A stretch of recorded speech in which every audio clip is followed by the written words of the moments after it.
Alina Carter stared at her phone screen, her thumb hovering over the send button. The Christmas lights from her tiny apartment window cast colorful shadows across her face as she reread the message for the 10th time. This was it. After 3 months of subtle flirting with her coworker, James Whittaker, she was finally going to make her move. This Christmas?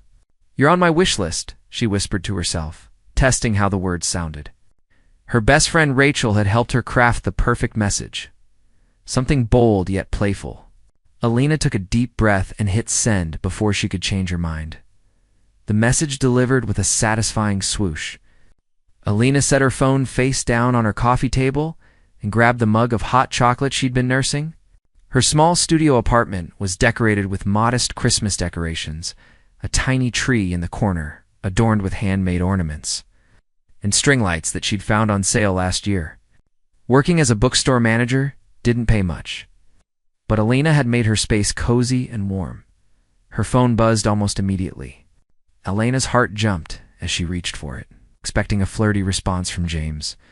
Instead, she saw a reply from a number she didn't recognize. Interesting. I don't usually make wish lists, but I'm intrigued. Who is this? Alina's stomach dropped. She frantically scrolled up to check the contact name she'd messaged. Her face went pale. Instead of James Whittaker, the message had gone to Derek Morrison. She must have clicked the wrong contact when she was rushing. Derek Morrison. The name sounded vaguely familiar, but Alina couldn't place it. She'd probably saved his number from some work-related thing months ago and forgotten about it. Her fingers flew across the keyboard. I'm so sorry. That message was meant for someone else. Please just delete it and forget it happened. The 3 dots indicating he was typing appeared almost instantly. Too late. You've piqued my curiosity. Tell me, mysterious wish list maker, what makes someone deserve to be on your Christmas list? Alina groaned, burying her face in her hands. This was mortifying. She should just block the number and pretend this never happened. But something about his response made her smile despite her embarrassment. He seemed amused rather than annoyed. Look, I'm really embarrassed. Can we just pretend this never happened? Where's the fun in that? Besides, it's almost Christmas. Shouldn't we embrace a little holiday magic, even if it comes from a wrong number? Alina found herself laughing. Whoever this Derek Morrison was, he had a point. And there was something charming about his persistence. Fine, I'm Alina, and you are Derek, and since you put me on your wish list, I think it's only fair I know more about you. Coffee tomorrow? Alina's fingers froze over the keyboard. Was this stranger seriously asking her out based on an accidentally sent text message? This was crazy. She should absolutely say no. I don't meet strangers from wrong numbers, she typed back. Technically, you already have my number saved, so we're not complete strangers. Plus, it's a public coffee shop. It's very safe. Consider it my Christmas present to you, since I'm apparently on your wish list. Alina bit her lip, weighing her options. Rachel would tell her she was insane for even considering it. But something about this whole situation felt like fate. What were the odds of accidentally texting someone right before Christmas? Okay, but if you turn out to be creepy, I'm leaving immediately. Fair enough. Rosewood Cafe? Tomorrow at 2? I promise I'm only slightly creepy. Lena smiled at her phone, shaking her head at her own boldness. She had no idea what she was getting herself into. The next afternoon, Lena arrived at Rosewood Cafe 15 minutes early, her nerves getting the better of her. She'd changed outfits 3 times before settling on a forest green sweater dress and brown boots. Her dark hair fell in loose waves past her shoulders. And she'd applied just enough makeup to look. It's put together without seeming like she'd tried too hard. The cafe was decorated beautifully for Christmas. With garlands draped across the windows and a massive tree in the corner, Alina ordered a peppermint mocha and found a table by the window, where she could watch for her mysterious date. At exactly 2 o'clock. The cafe door opened, and Elena's breath caught in her throat. The man who walked in was nothing like she'd imagined. He was tall, probably 6'3", with dark hair that was perfectly styled, yet somehow looked effortlessly tousled. He wore an expensive-looking charcoal coat over a black sweater and dark jeans, but it was his face, that made Elena's heart skip. Strong jawline, striking blue eyes that seemed to take in everything at once, and a confident smile that suggested he was used to getting what he wanted. Their eyes met across the cafe, and recognition flashed in his expression. He walked toward her with the kind of easy confidence that came from someone who'd never doubted himself. "Elena?" he asked, his voice smooth and deep. She nodded, suddenly unable to form words. This was Derek Morrison? The man she'd accidentally texted looked like he'd stepped out of a magazine. "Mind if I sit?" he asked, gesturing to the chair across from her. "Please?" Elena managed, finding her voice. Derek removed his coat, revealing broad shoulders that the sweater did nothing to hide. He ordered a black coffee from the server and turned his full attention to Elena. His gaze was intense, but not uncomfortable, like he was genuinely interested in her. "So," he said, leaning back in his chair with an amused smile, "tell me about the lucky guy who was supposed to receive that message." Lena felt her cheeks warm. "Do we have to talk about that?" "Absolutely. It's the reason we're here." "Fine, his name is James. We work together at Hartley Books. I've been trying to get the courage to tell him I'm interested for months. And a text message was your grand plan?" Derek raised an eyebrow, but his tone was teasing rather than judgmental. "It seemed like a good idea at the time," Elena defended, unable to suppress a smile. "My friend Rachel convinced me it was romantic." "It is romantic," Derek agreed. "Just ended up going to the wrong romantic interest." Elena laughed, the tension in her shoulders easing. "You're not exactly what I expected when I agreed to meet you." "What did you expect?" "I don't know. Someone less attractive. Someone who didn't look like they walked off a movie set." Derek's smile widened, and Elena realized what she'd just said. Her face flamed red. "I mean, you're obviously very attractive, but I didn't mean to say that out loud," she stammered. "Don't apologize. I think you're beautiful too," Derek said simply, his blue eyes holding hers. The directness of his statement left Elena momentarily speechless. Men didn't usually talk to her like this, with such straightforward honesty. She was used to awkward small talk and tentative compliments. "So what do you do, Derek?" she asked, trying to steer the conversation to safer ground. "I'm in hospitality," he said vaguely. "Hotels, mostly." "What about you? You said you work at a bookstore?" "I manage Hartley Books downtown. It's a small independent shop. Nothing fancy, but I love it." "I've always loved books." Derek leaned forward, genuinely interested. "What kind of books?" For the next hour, they talked. Elena told him about her favorite novels, about the regular customers who came in every week, about the author event she was planning for January. Derek shared stories about his travels, places he'd been, and hotels he'd stayed in.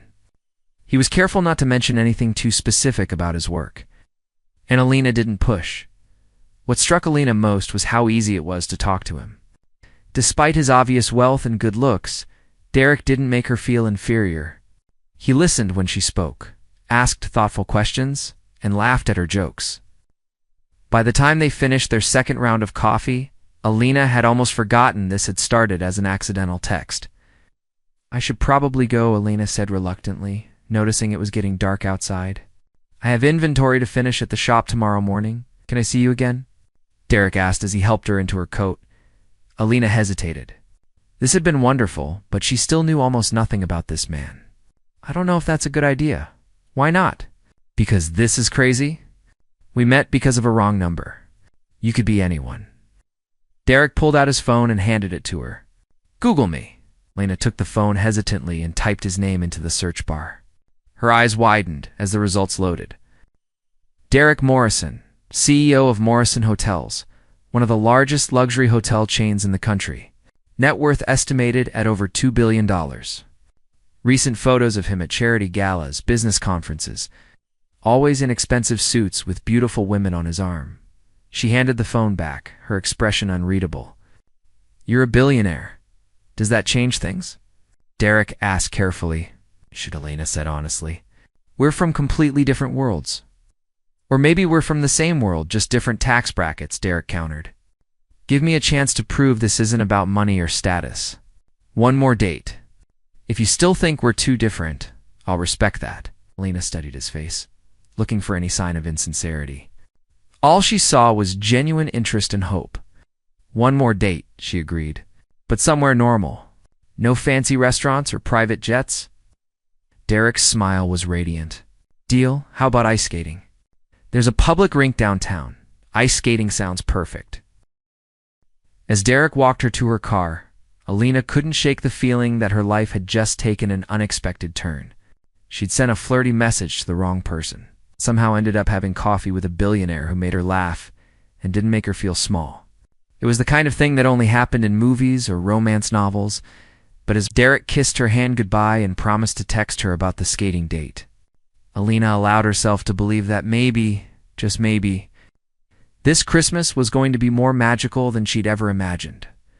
She drove home with a smile on her face, completely unaware that Derek Morrison stood in the parking lot long after her car disappeared, already planning how to make their next date unforgettable. For the first time in years, the billionaire hotel mogul had found something money couldn't buy.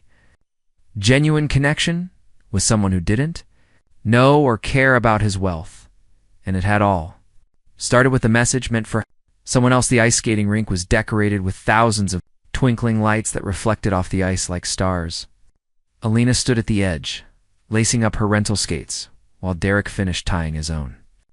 She couldn't help but notice how different he looked tonight in jeans and a simple navy sweater, a knit scarf wrapped around his neck. He looked almost normal, if you ignored the expensive watch on his wrist and the way people seemed to recognize him as they passed. Fair warning, Alina said, as she stood up shakily. I haven't skated since I was 12, and I wasn't good at it then. Derek grinned, standing with the easy grace of someone who was naturally athletic. Good thing I'm an excellent teacher. He offered his hand, and Alina took it, letting him guide her onto the ice. Her ankles wobbled immediately, but Derek's grip was steady and strong. They started slowly, moving along the edge of the rink, while Christmas music played through the speakers overhead. See? You're doing great, Derek encouraged as Alina managed a few strokes without falling. I'm clinging to you for dear life. That's not the same as doing great, Alina laughed. I don't mind being clung to, Derek said. Pulling her a little closer, they skated in comfortable silence for a while, falling into an easy rhythm. Alina found herself relaxing, enjoying the cold air on her cheeks and the warmth of Derek's hand in hers. Around them, families and couples glided past, but Alina felt like they were in their own little bubble. Can I ask you something? Alina said after a while. Anything? Why are you really here? A man like you could be with anyone. Why waste time on someone you met through a wrong number? Derek slowed their pace, turning to face her. His blue eyes were serious. Because you're real, Alina. Do you know how rare that is in my world? Most people I meet either want something from me or they're intimidated by the money. But when you texted me, you had no idea who I was. And even after you found out, you still looked at me like I was just a regular guy. You are just a regular guy, Alina said softly. An absurdly wealthy regular guy, but still. Exactly, Derek smiled. That's why I'm here. Da-da-da-da-da-da-da-da-da-da-da-da. Before Alina could respond, a woman's voice cut through the moment like a knife. Derek Morrison. As I live and breathe, they both turned to see a stunning blonde woman gliding toward them on the ice. She wore a white fur coat over designer athletic wear, and her makeup was flawless despite the cold. Everything about her screamed money and privilege. Vanessa, Derek said, and Alina didn't miss the tension that entered his voice. What are you doing here? Ice skating, obviously, Vanessa said, her eyes sliding to Alina with barely concealed disdain. Aren't you going to introduce me to your friend? Alina, this is Vanessa Hartley. Vanessa, this is Alina Carter, Derek said stiffly. Vanessa's smile was all teeth and no warmth. How lovely. Tell me, Alina, how did you meet Derek? Through business? Actually, we met through a text message, Alina said, lifting her chin despite feeling completely out of her depth next to this glamorous woman. How modern, Vanessa said, but her tone suggested she found it anything but charming. She turned her attention back to Derek. Daddy's having his Christmas gala next week. He's expecting you, of course. I assume you'll bring someone appropriate. The emphasis on appropriate wasn't lost on Alina. She felt Derek's hand tighten on hers. What?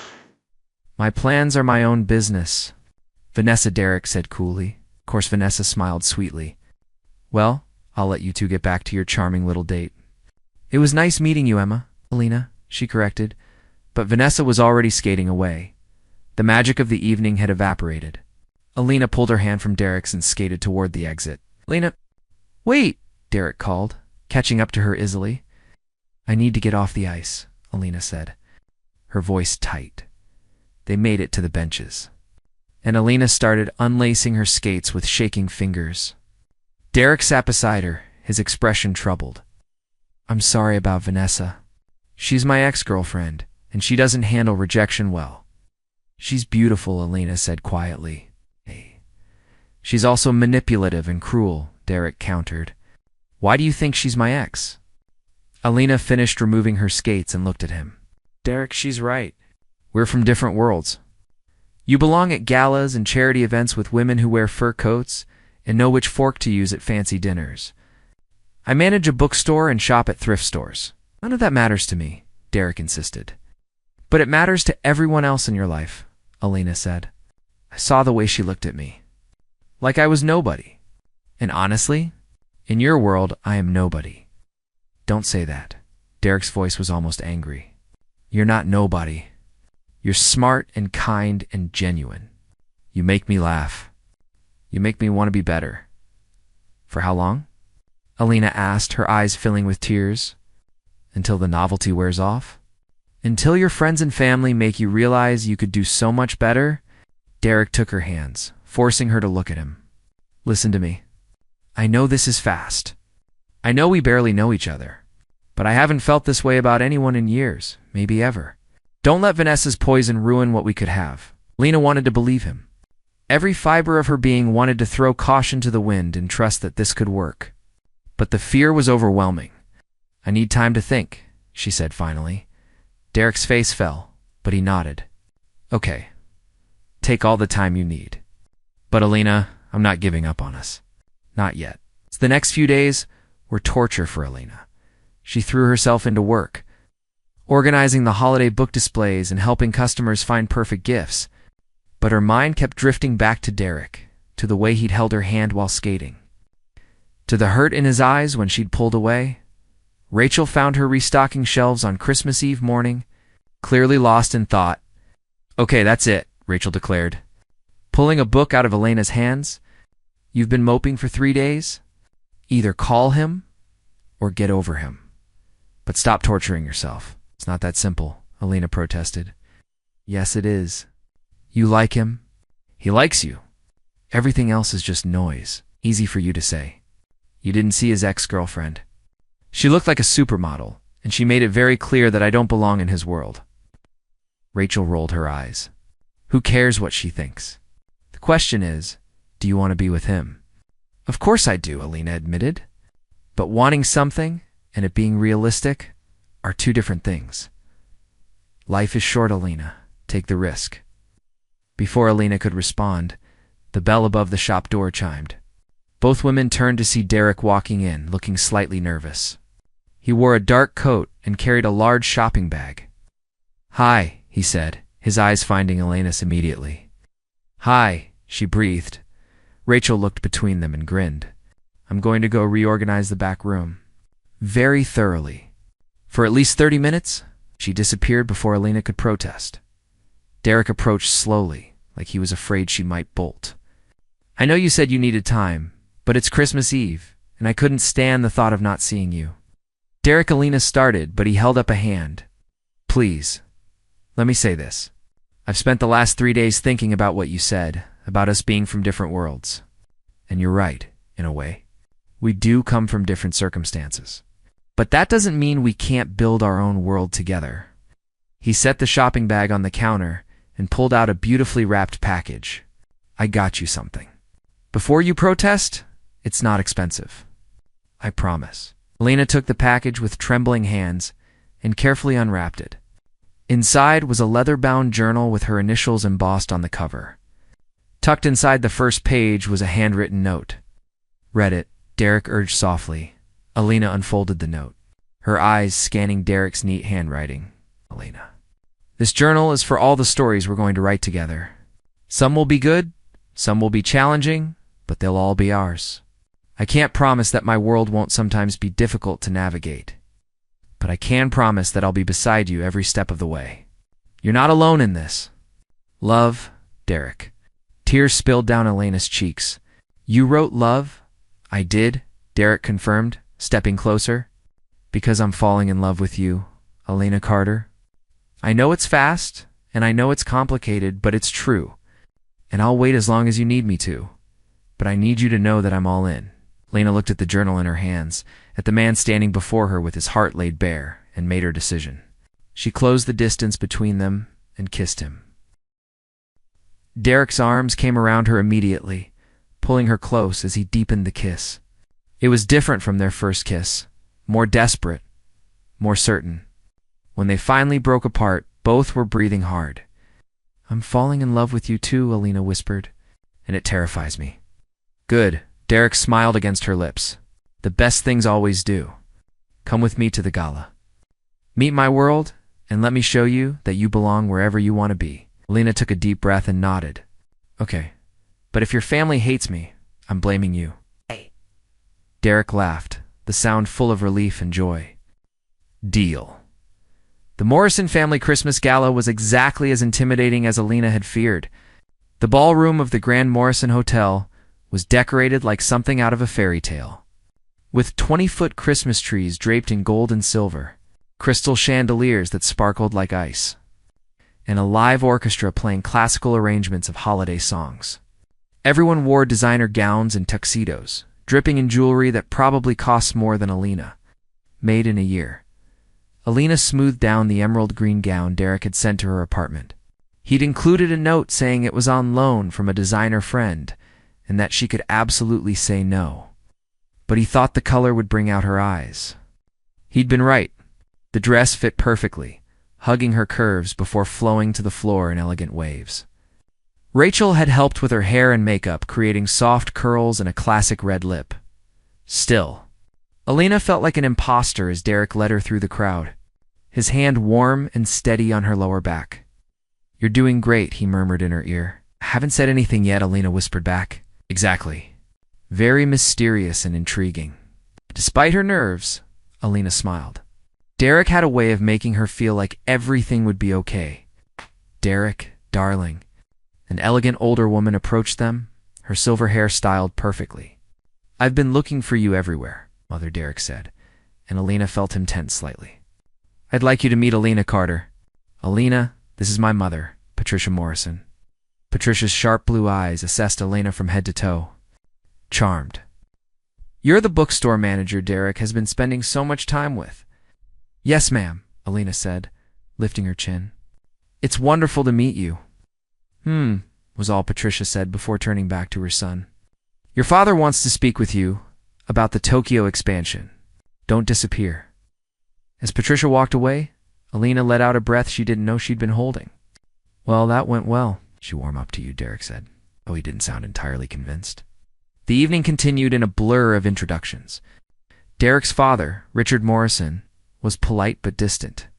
His younger sister, Caroline, was sweet and genuinely interested in Elena's work at the bookstore. But everywhere Alina looked, she saw curious glances and whispered conversations. She knew what they were thinking. What is Derek Morrison doing with her? The breaking point came when Alina excused herself to use the restroom.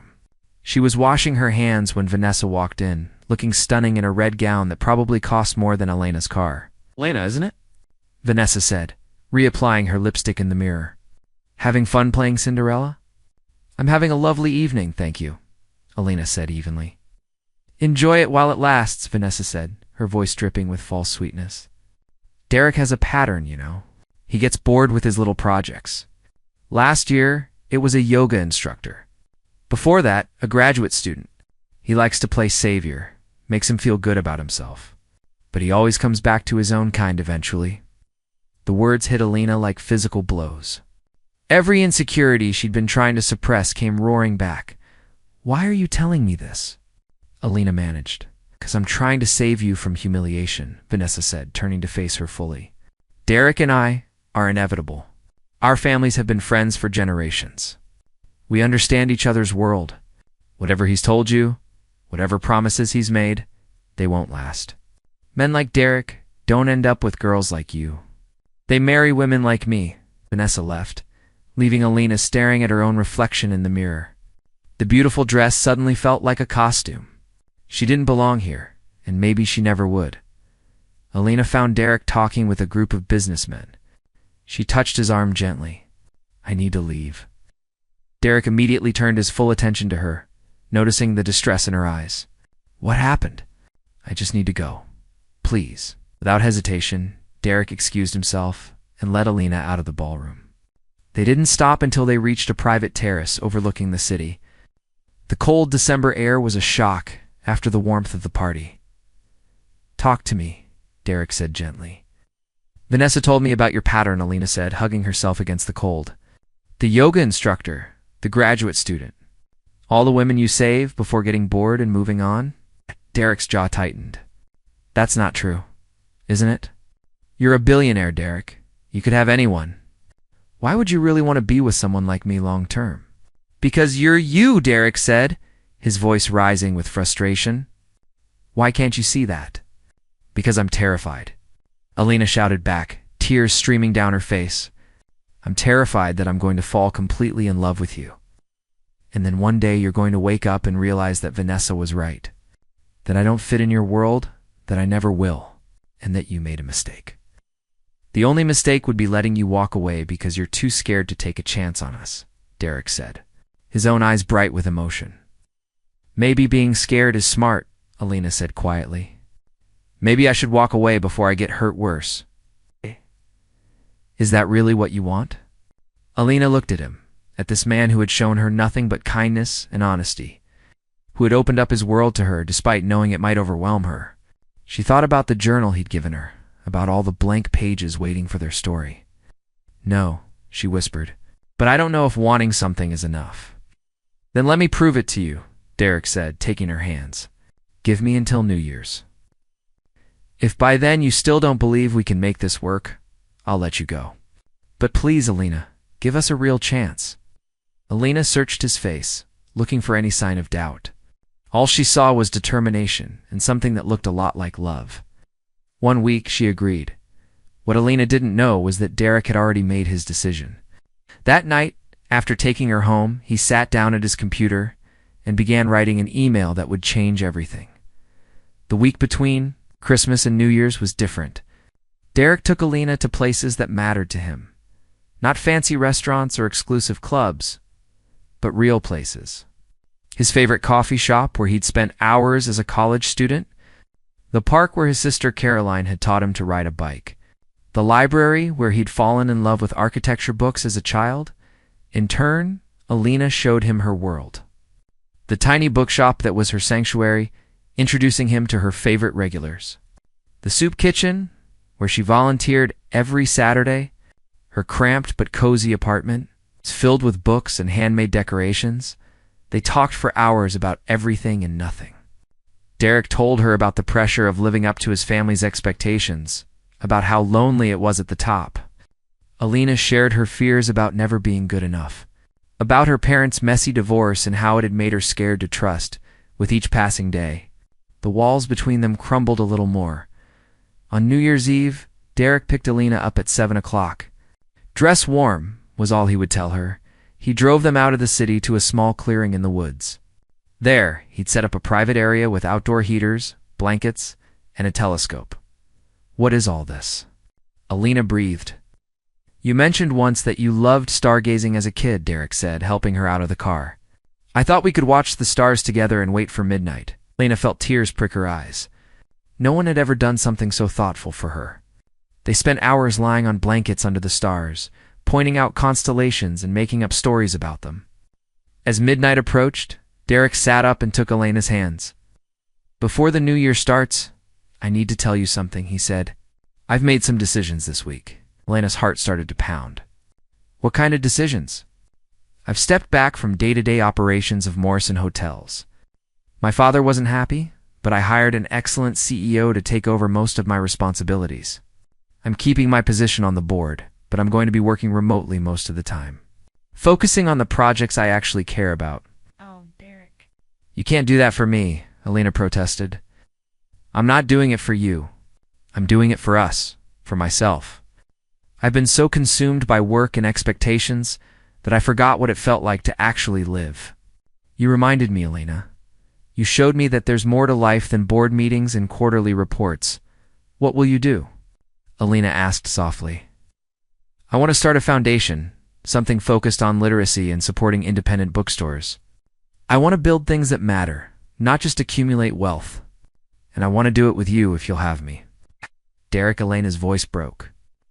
I love you, Alina Carter, Derek said, his blue eyes shining with emotion in the moonlight. Not because you need saving or because you're a project. I love you because you're brave and kind and you see the best in people. I love you because you make me want to be better. I love you because when I'm with you, I feel like I'm finally home. The countdown to midnight started in the distance, people in the city celebrating the new year. But Alina only had eyes for the man in front of her. I love you too, she whispered. I'm still scared, but I love you. And I want to try. I want to believe we can make this work. We can, Derek promised. We will. As the fireworks exploded in the distant sky, marking the start of a new year, Derek kissed Alina.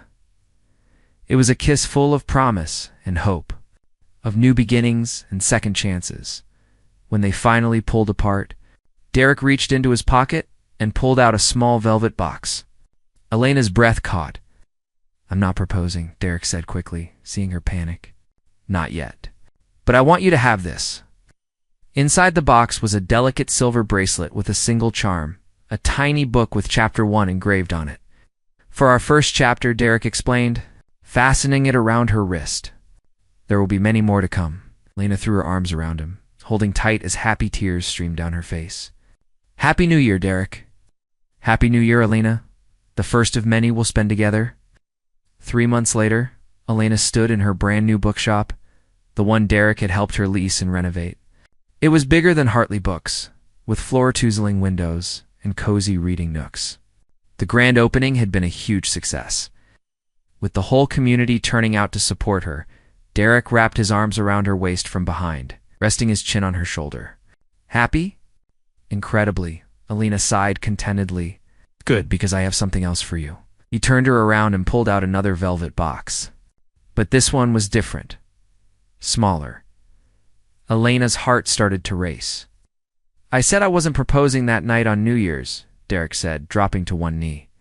But I never said I wouldn't propose ever. Alina Carter, you changed my life with one mistaken text message. You taught me what really matters, what love is supposed to feel like. Will you marry me?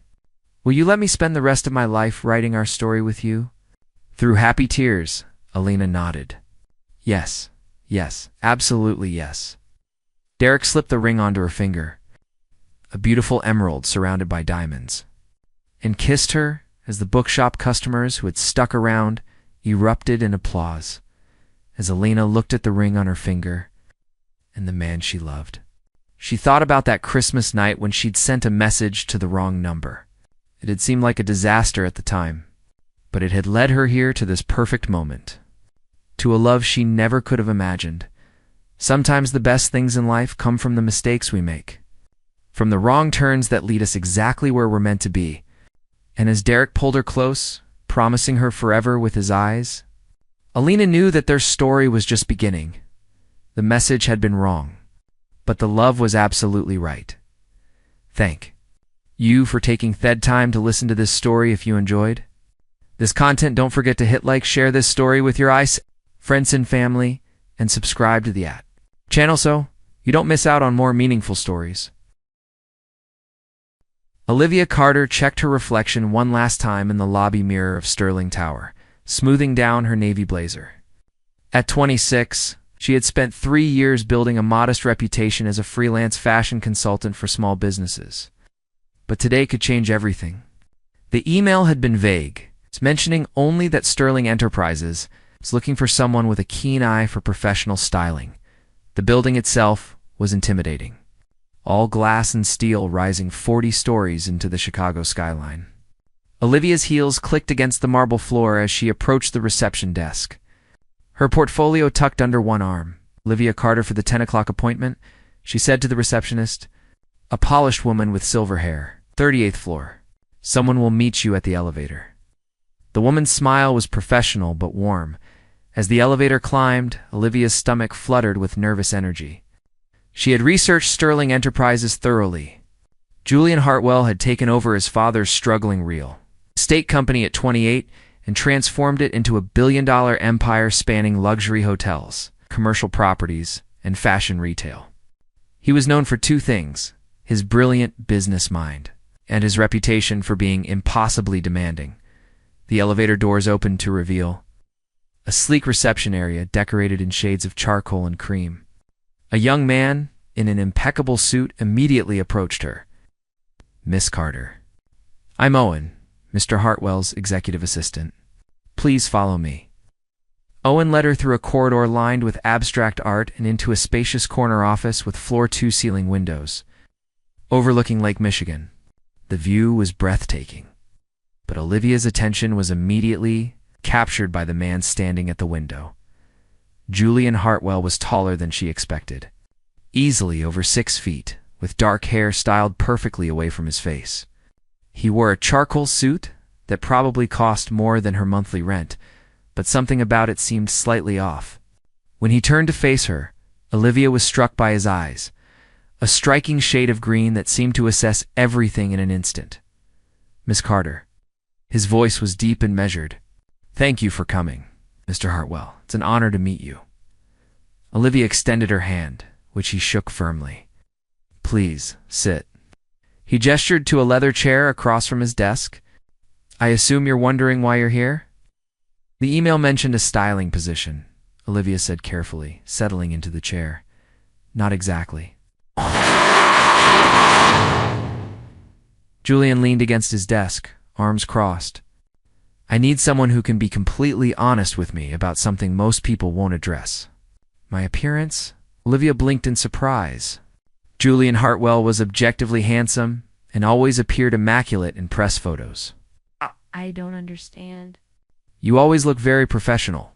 "Professional, yes. But I'm expanding into fashion retail, competing directly with brands that have spent decades building their image. I need to embody that world, not just fund it." He gestured to himself. "I need someone who can transform me from a real estate developer into a fashion industry leader." Before Olivia could respond, Julian moved to adjust his tie, and she noticed what had been bothering her. The Windsor knot was slightly asymmetrical, pulling the collar unevenly. "May I?" Olivia stood without thinking, her professional instincts overriding her nerves. Julian looked surprised but nodded. Olivia approached him, very aware of how close she needed to stand. She could smell his cologne, something expensive and subtle, with notes of cedar and bergamot. Her fingers worked quickly, loosening the tie. "The problem isn't the tie itself," she explained, focusing on her work rather than the intensity of his gaze. "It's how the collar is sitting. You need a different fold here." She adjusted the collar points, then began reknotting the tie with practiced efficiency. "Is this okay?" she asked, stepping back slightly to check her work. Julian examined himself in the reflection of the window, then looked back at her. "Not yet. It needs to be tighter." Olivia moved closer again, pulling the knot snug against his collar. Her fingers brushed against his neck for just a moment, and she felt him tense slightly. "Better?" she asked, her voice coming out softer than intended. "Perfect," Julian said. But he was looking at her, not his reflection. The moment stretched between them. Charged with something Olivia couldn't quite name. Then Julian cleared his throat and stepped back, breaking the spell. "You see? That's exactly what I need. Someone who notices the details and isn't afraid to fix them." He returned to his desk. "Everyone around me is too intimidated to tell me when something is wrong. With respect, Mr. Hartwell, that's probably because you have a reputation for being difficult to work with." Owen, who had been standing quietly by the door, made a small, choking sound. Julian's eyebrows rose, but there was amusement in his eyes. "You researched me, of course? It would be unprofessional not to." and you came anyway, knowing my reputation. I don't scare easily, Olivia said, meeting his gaze steadily. And from what I can see, you're not difficult. You just have high standards. There's a difference. Julian studied her for a long moment. I'm prepared to offer you a position as my personal image consultant. You would work directly with me to refine every aspect of my professional appearance. Wardrobe, grooming, body language, everything. The salary would be $200,000 a year, plus expenses and travel. Olivia felt her heart skip. That was more than 4 times what she made now. That's very generous, but what about the styling assistant position? There is no styling assistant position. I had Owen research fashion consultants in Chicago. Your name came up repeatedly. Small businesses you've worked with saw significant improvements in their professional image. I don't need an assistant. I need the best. I'm flattered, but I have to ask why you're not using one of the major fashion consulting firms. Because they would assign me someone who treats me like a portfolio piece. You would treat me like a client who needs real help. Julian leaned forward. I saw how you fixed my tie just now. You didn't ask permission first. You saw a problem and solved it. That's what I need. Olivia's mind raced. This was the opportunity of a lifetime. But something about working so closely with Julian Hartwell both excited and terrified her. Can I think about it? You can have until tomorrow morning. Julian pulled a card from his desk drawer and handed it to her. My personal number. Call me with your decision. As Owen escorted her back to the elevator, he spoke quietly. For what it's worth, I've never seen him ask anyone if they needed time to think. He usually expects immediate answers. Is that a good sign or a bad sign? Owen smiled. With Mr. Hartwell, it's impossible to tell. But he seemed different with you. Less guarded, maybe. In the elevator, Olivia studied Julian's card, running her thumb over the embossed lettering. She thought about his eyes, the way he had looked at her when she adjusted his tie. The undeniable pull she had felt standing so close to him. She knew she should be cautious. Julian Hartwell was not just a potential employer, he was a force of nature. Working with him would be intense, demanding, possibly dangerous to her carefully constructed professional boundaries. But as the elevator descended, Olivia realized she had already made her decision. Some opportunities were too significant to let fear stand in the way. She pulled out her phone and sent a text to the number on the card. I accept. When do I start? The response came before she even reached the lobby. Monday. 7 a.m. Don't be late. Olivia smiled despite herself. She had a feeling her life was about to change in ways she couldn't begin to imagine. And it all started with a tie that needed adjusting. Olivia's first official day at Sterling Enterprises began earlier than she anticipated. At 6:30 in the morning, her phone buzzed with a message from Julian. Change of plans. Meet me at Randolph Street Coffee in 15 minutes. Business casual. She arrived at the upscale cafe to find Julian already seated at a corner table, looking remarkably relaxed in dark jeans and a cashmere sweater. It was the first time she had seen him without a suit, and the casual look made him seem younger, more approachable. Good morning, he said, gesturing to the chair across from him. I ordered you a cappuccino. Owen mentioned you drink them, yet Owen researched my coffee preferences. Olivia sat down, amused. I research everything. Julian slid a thick binder across the table. This is my schedule for the next 3 months. Fashion industry events, investor meetings, board presentations, and the launch party for our new luxury retail division. Each one requires a different approach. Olivia flipped through the pages, impressed by the detail. This is incredibly organized. That's Owen's doing. My job is to execute. Your job is to make sure I look like I belong in every one of those rooms. A paused. Starting with today. We're going shopping. Shopping? My entire wardrobe needs to be evaluated and updated. I trust you to tell me what stays and what goes. The next 4 hours were a whirlwind tour of Chicago's most exclusive boutiques. Olivia discovered that Julian was surprisingly open to feedback, trying on everything she suggested without complaint. He had good instincts but lacked the refined eye for proportion and color. That elevated an outfit from merely expensive to truly exceptional. Try this, Olivia said, handing him a navy blazer with subtle texture. It's less formal than what you usually wear, but more sophisticated than standard business casual. Julian emerged from the dressing room, and Olivia felt her breath catch. The blazer fit him perfectly, emphasizing his broad shoulders and athletic build. Combined with the dark jeans and a crisp white shirt, he looked like he had stepped out of a fashion magazine. "Well?" he asked, studying himself in the mirror.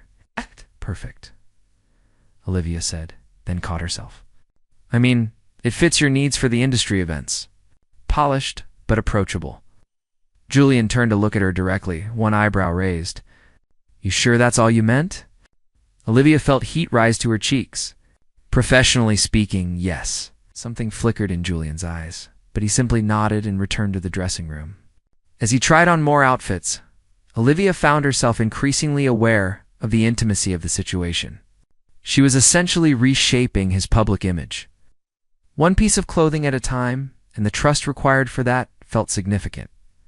Over the following weeks, they fell into a comfortable rhythm.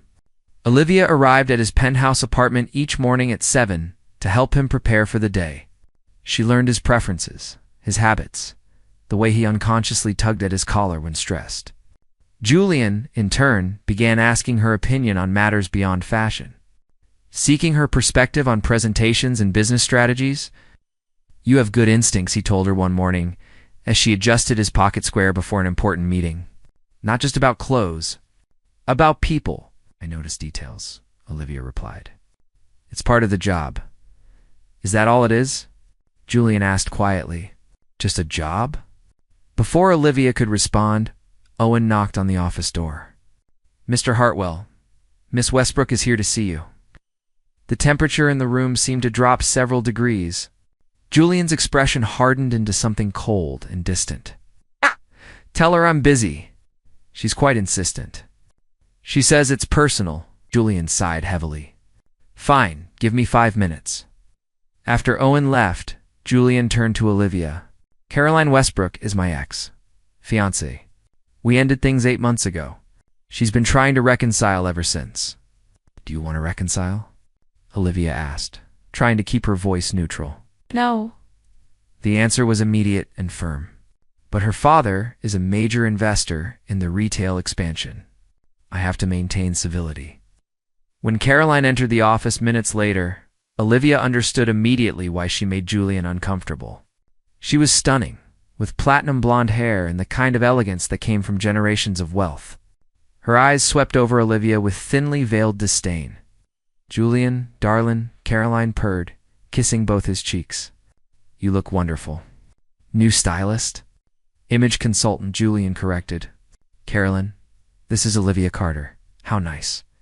Carolyn's smile didn't reach her eyes. "Julian, I came to remind you about the Children's Hospital Charity Gala this Saturday. We're expected to attend together." "I don't recall agreeing to that. Daddy's company is the primary sponsor." "It would look terrible if we didn't present a united front." Caroline placed a manicured hand on Julian's arm. "Besides, we always went together." "It's tradition." Olivia watched Julian's jaw tighten. "Carolyn, we've discussed this."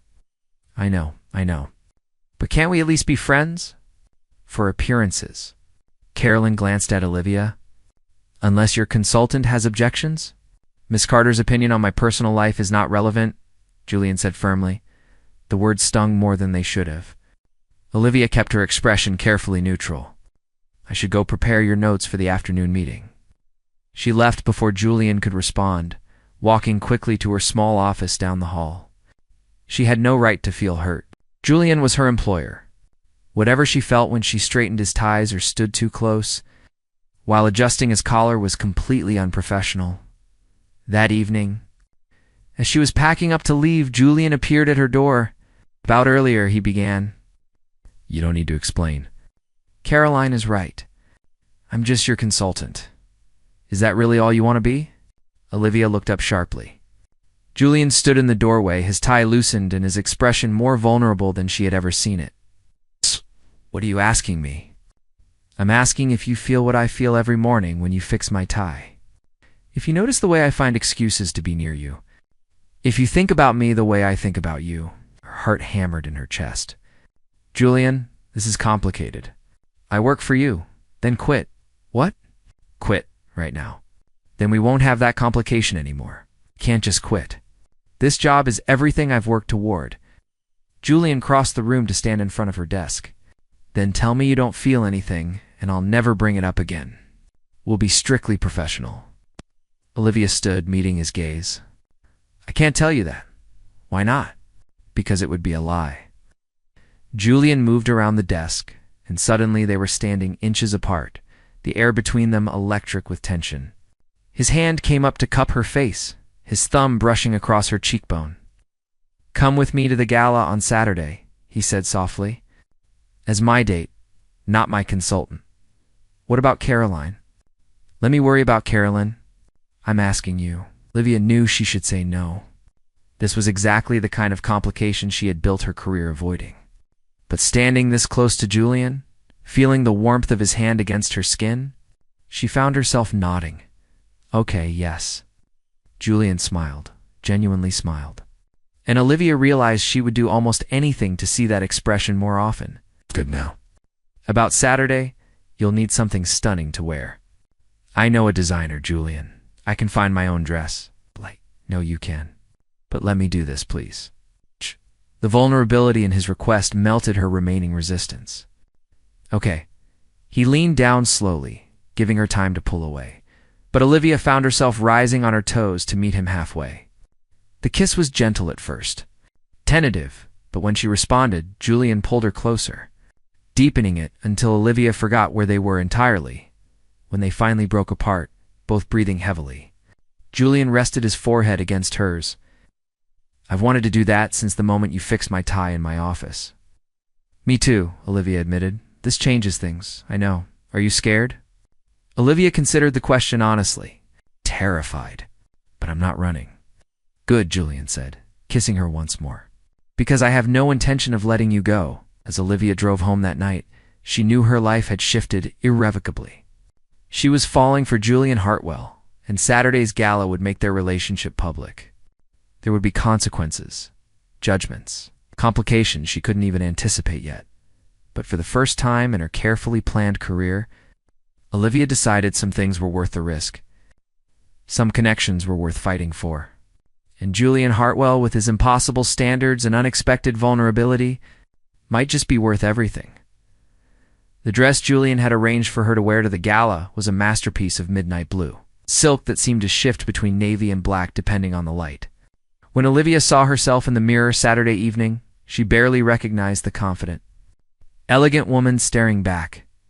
Julian arrived to pick her up in a private car, and the look on his face when she opened the door made every moment of preparation worthwhile. You look breathtaking, he said, his voice rough with emotion. You clean up pretty well yourself, Olivia replied, taking in his perfectly tailored tuxedo. Without thinking, she reached up to adjust his bow tie, which was slightly crooked. Julian caught her hand, bringing it to his lips. What would I do without you? Probably walk around with crooked ties for the rest of your life. He laughed, the sound warm and genuine, so different from the controlled businessman she had first met. Probably. The Children's Hospital Charity Gala was held at the Four Seasons, and the ballroom glittered with Chicago's social elite. Olivia felt Julian's hand at the small of her back as they entered, a protective gesture that both thrilled and steadied her. Caroline found them within minutes, her expression icy despite her perfect smile. I see you brought your consultant after all. Her tone made the word sound like an insult. Olivia is here as my date, Julian said firmly. I thought I made that clear when I called your father earlier this week. Oh, Daddy mentioned something about that. We assumed you were just being difficult. Caroline's eyes swept over Olivia's dress. Though I must say, she cleans up nicely. Where did you find that dress? Rent the Runway. Actually, it's an original Valentino, Olivia said calmly. Julian has excellent taste. Aline's smile tightened. How nice that he's dressing you now. Like a doll? That's enough, Carolyn. Julian's voice was cold. If you can't be civil, stay away from us. You're making a mistake, Caroline hissed, dropping her false sweetness. You think you can just walk away from our family's arrangement? My father has invested millions in your retail expansion. One word from him, and your investors will scatter. Then I'll find new investors. You'll be ruined. I'd rather be ruined than spend another moment pretending we have a future together. Caroline's face flushed with anger and humiliation. You'll regret this, Julian. Both of you. She turned and walked away, her heels clicking sharply against the marble floor. Olivia felt Julian's hand tighten on her waist. I'm sorry you had to hear that. Don't be. I knew what I was getting into. Olivia turned to face him fully. But Julian, is she right? Will her father really pull his investment? Probably. But I meant what I said. I'll find another way. He cupped her face gently. Some things are more important than business deals. The rest of the evening passed in a blur of introductions, dancing, and stolen moments when Julian would lean close to whisper something that made her laugh. Olivia had never felt more alive, more seen, than she did in his arms as they moved across the dance floor. But as midnight approached, Owen appeared at Julian's elbow, his expression troubled. Sir, we have a problem. Thomas Westbrook just announced to several board members that he's withdrawing his investment. He's claiming you breached your verbal agreement regarding his daughter. Julian's jaw tightened. When? Effective immediately. And he's suggesting to other investors that Sterling Enterprises is unstable leadership. Olivia felt her stomach drop. This was her fault. If she hadn't come tonight, if she hadn't gotten involved with Julian, none of this would be happening. Julian, maybe we should know. He cut her off gently, but firmly. Don't even finish that sentence. This isn't your fault, and I'm not backing down. But your company will survive. It always has. Julian took her hand. Come with me. I need to show you something. He led her out of the ballroom and up to the hotel's rooftop garden, which was closed for the evening but accessible with Julian's connections. The Chicago skyline sparkled around them, and the noise of the gala faded to a distant murmur. Do you know why I really hired you? Julian asked, standing at the railing overlooking the city. Because I fixed your tie? He smiled slightly. That was part of it. But the real reason was that, when you looked at me, you saw a person, not a portfolio. Not a business opportunity or a social connection. Just someone who needed help with his tie. Olivia moved to stand beside him. That's because that's all you were in that moment. A man with a crooked tie. Exactly. Julian turned to face her fully. Caroline and her father, they never saw me that way. I was always Julian Hartwell, CEO, an asset to be managed. But you see, Julian? Just Julian. And that's worth more than any investment. What are you saying? I'm saying that I'm falling in love with you, Olivia Carter. And I don't care if it costs me every investor I have. You're worth it. Tears pricked at Olivia's eyes. Julian, I'm falling in love with you too. But I don't want to be the reason your dreams fall apart. You're not. You're the reason I remember why I had those dreams in the first place. He pulled her close. I built Sterling Enterprises because I wanted to create something meaningful, not just profitable. Somewhere along the way, I forgot that. You reminded me. So what do we do now? Now. Julian smiled, that genuine smile she loved. Now we go back downstairs, and I make an announcement that's going to shock everyone in that ballroom. 20 minutes later, Olivia stood at Julian's side as he took the microphone during the charity auction. Her heart pounded as all eyes turned toward them. Good evening, everyone. I apologize for the interruption, but I have an important announcement. Julian's voice was steady and confident. As many of you know, Thomas Westbrook has decided to withdraw his investment from Sterling Enterprises. He believes I've made poor decisions regarding my personal life. Murmurs rippled through the crowd. Olivia saw Carolyn standing near the bar, her expression triumphant. What Thomas and others may not understand is that the best decision I've made in years is standing right here beside me. Julian looked at Olivia, and the love in his eyes made her breath catch. Olivia Carter reminds me every day that success isn't measured only in profit margins. It's measured in integrity, authenticity, and having the courage to choose what truly matters. He turned back to the crowd. So yes, I'm choosing her. And if that costs me investors who only valued me as a business asset rather than a person, then those aren't investors I want anyway.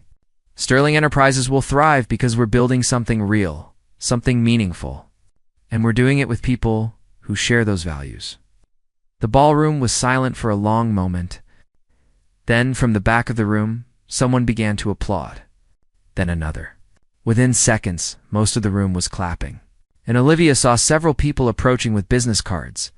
Clearly interested in investment opportunities, Carolyn had disappeared, and Thomas Westbrook stood red-faced near the exit. Owen appeared at their side, grinning widely. "Sir, I have 5 potential investors who want to meet with you Monday morning. They said they've been looking for someone with integrity in this industry." Julian squeezed Olivia's hand. "See? Sometimes standing up for what matters actually works out." 3 months later, Olivia stood in Julian's penthouse apartment, adjusting his tie before the official launch of Sterling Luxury Retail. The new division had exceeded all projections, thanks in part to a group of investors who valued Julian's authentic approach to business. "Is this okay?" she asked, stepping back to admire her work. Julian pulled her close, his arms wrapping around her waist. "Not yet. Tighten it a little more," Olivia laughed, reaching up to adjust the knot. "You say that every time now, 'cause I love having you this close." He kissed her softly. "Besides, you're much better at this than I am. You're getting better. Last week you almost managed a proper Windsor knot. It almost doesn't count." Olivia's phone buzzed with a message. She glanced at it and smiled. "Owen says the car is ready. We should go. One more thing." Julian pulled a small velvet box from his pocket. Olivia's heart stopped. "Julian, I know it's fast. I know people will say we're crazy. But I also know that from the moment you walked into my office and weren't afraid to tell me my tie was crooked, my life changed." He opened the box to reveal a stunning diamond ring with a vintage setting. "I don't want to spend another day without knowing you're mine. Olivia Carter, will you marry me?" Tears streamed down Olivia's face as she nodded. "Yes, yes, absolutely yes." Julian slipped the ring on her finger, then kissed her with a passion that made her dizzy. When they finally broke apart, both laughing and crying, Olivia rested her head against his chest. "Your tie is crooked again," she murmured. "Good," Julian said, smiling against her hair. "That means you'll have to fix it. For the rest of our lives, that's the plan."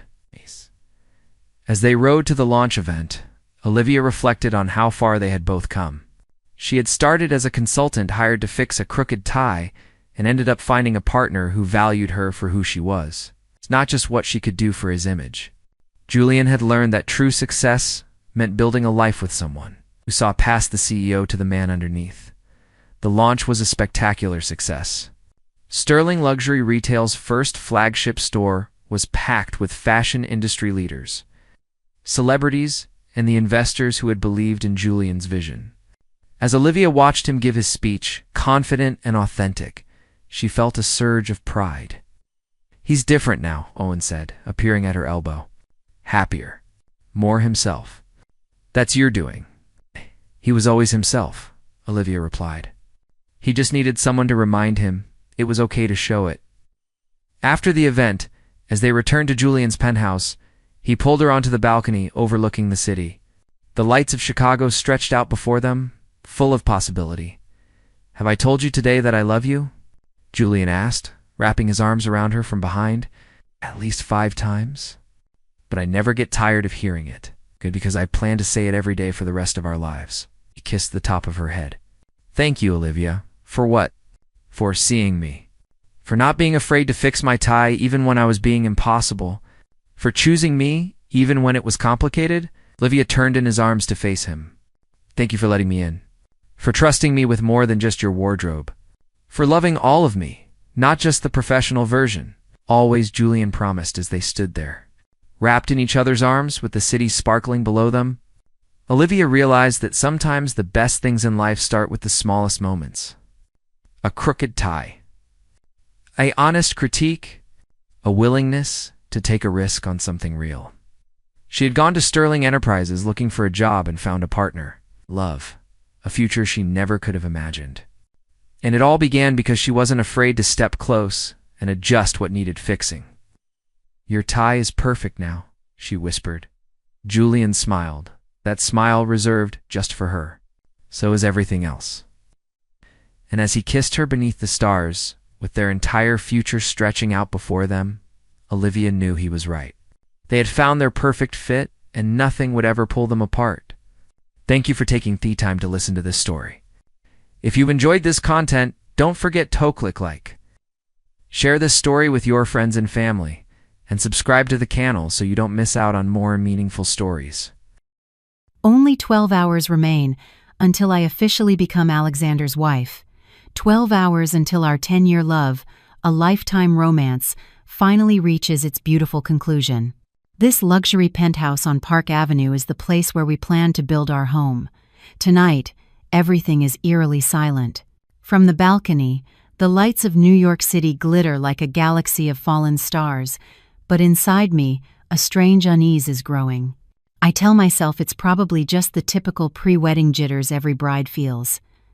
The constant sound of running water comes from the bathroom. Alexander is in there. I smile and decide to check the suitcase one last time. It's the one he said he packed for our honeymoon in Bora Bora. I just want to make sure our passports and documents are in order. I've always been this meticulous, and Alexander always said he loved that organized side of me. The expensive designer suitcase rests by the closet. I unzip it to check the outer mesh pocket. Everything seems fine, but when I lift the fabric flap of the main compartment to check the hidden pocket underneath, my hand freezes. It's bulging unnaturally. My hands tremble as I touch a hard plastic folder carefully tucked beneath the fabric. My heart lurches. This isn't my suitcase. I have no right to go through his things, but something, a dark premonition, compels me to continue. I pull out the folder. The air around me feels thick. The first document is a copy of a marriage certificate. Groom, Alexander Thorne. I hold my breath. Bride, Chloe Lowell. Chloe Lowell. That name is so familiar. I search my memory, but my mind is a blank slate. And the date of registration, March 15th. 3 months ago. 3 months ago, I was with him, trying on wedding dresses. My throat feels dry. Beneath the marriage certificate, a black flash drive trembles in my hands. I plug it into the laptop that's open on the vanity. Hundreds of photos appear on the screen. No, these aren't keepsakes. It's a complete wedding album, shot by a professional photographer in Napa Valley. Alexander, with that same radiant smile, that same tender gaze, but his arms are around another woman. And Chloe, dressed in a pristine white wedding gown, leans shyly on his shoulder. Her happy smile is dazzling. They make a perfect couple. They look at each other with an intensity I thought he reserved only for me. It feels like someone is squeezing my chest. I quickly scroll through the photos, hoping it's a sick joke, a terrible mistake, but it's not. The third document is an itinerary for a honeymoon that has already been booked. The destination isn't Bora Bora, but Kyoto, Japan. Plane tickets, tickets for the Japanese bullet train, receipts from a hot springs resort, all in his name and hers. And then the last paper slips out, falling like a final stab that shatters what little sanity I have left. A pregnancy tracking report from a prestigious Upper East Side clinic. Patient's name, Chloe Lowell. Date of last consultation, 2 days ago. Result, 12-week twin pregnancy. Development completely normal, 12 weeks. That means the pregnancy began right around the time he married her. I collapse to my knees on the cold floor, the folder and its documents scattered at my feet. My ears are ringing. I can no longer hear the city's murmur. I no longer see the twinkling lights. I only see the happy smiles of Alexander and Chloe. I see those 2 little lives growing inside her, 10 years. My 10-year love story is a grand farce in which I was the only actor who didn't know the script. Suddenly, the water in the bathroom stops running. The lock clicks. He's coming out. I hurriedly gather the folder, stuff it back into the hidden compartment of the suitcase, and zip it shut. Just a second before the bathroom door opens, Alexander steps out with a towel around his waist, his hair still dripping. He looks relaxed and happy. Seeing me sitting on the floor by the suitcase, he smiles. "What are you doing down there with that spooked look on your face, my love? Nervous about tomorrow again?" He walks over and bends down to hug me. I pull away, forcing a smile. I was just checking the passports in case we forgot something. Relax, Olivia. I've already taken care of everything, Alexander says, stroking my head, his smile still intact. Come on, let's get to bed early. You need to be the most beautiful bride in the world tomorrow. The most beautiful bride. Those words now sound like an insult. I nod, faking exhaustion, and get into bed, pulling the comforter up to my face. Alexander doesn't notice anything strange, or maybe he just doesn't care. He turns off the light, and soon his steady breathing resonates beside me. But I can't sleep. In the darkness, my tears flow uncontrollably. Chloe Lowell. The name repeats in my head over and over. And then, the memories flood back. I remember now. Chloe, the young woman Alexander's family had taken in years ago. I remember Chloe was the daughter of his father's business partner who had gone bankrupt. The family was ruined. Chloe's father, in his despair, took his own life, leaving behind his wife and young daughter. Alexander's mother, Catherine, in an act of compassion, welcomed Chloe into their home, raising her as one of their own. Back then, I thought Catherine was a woman with a great heart.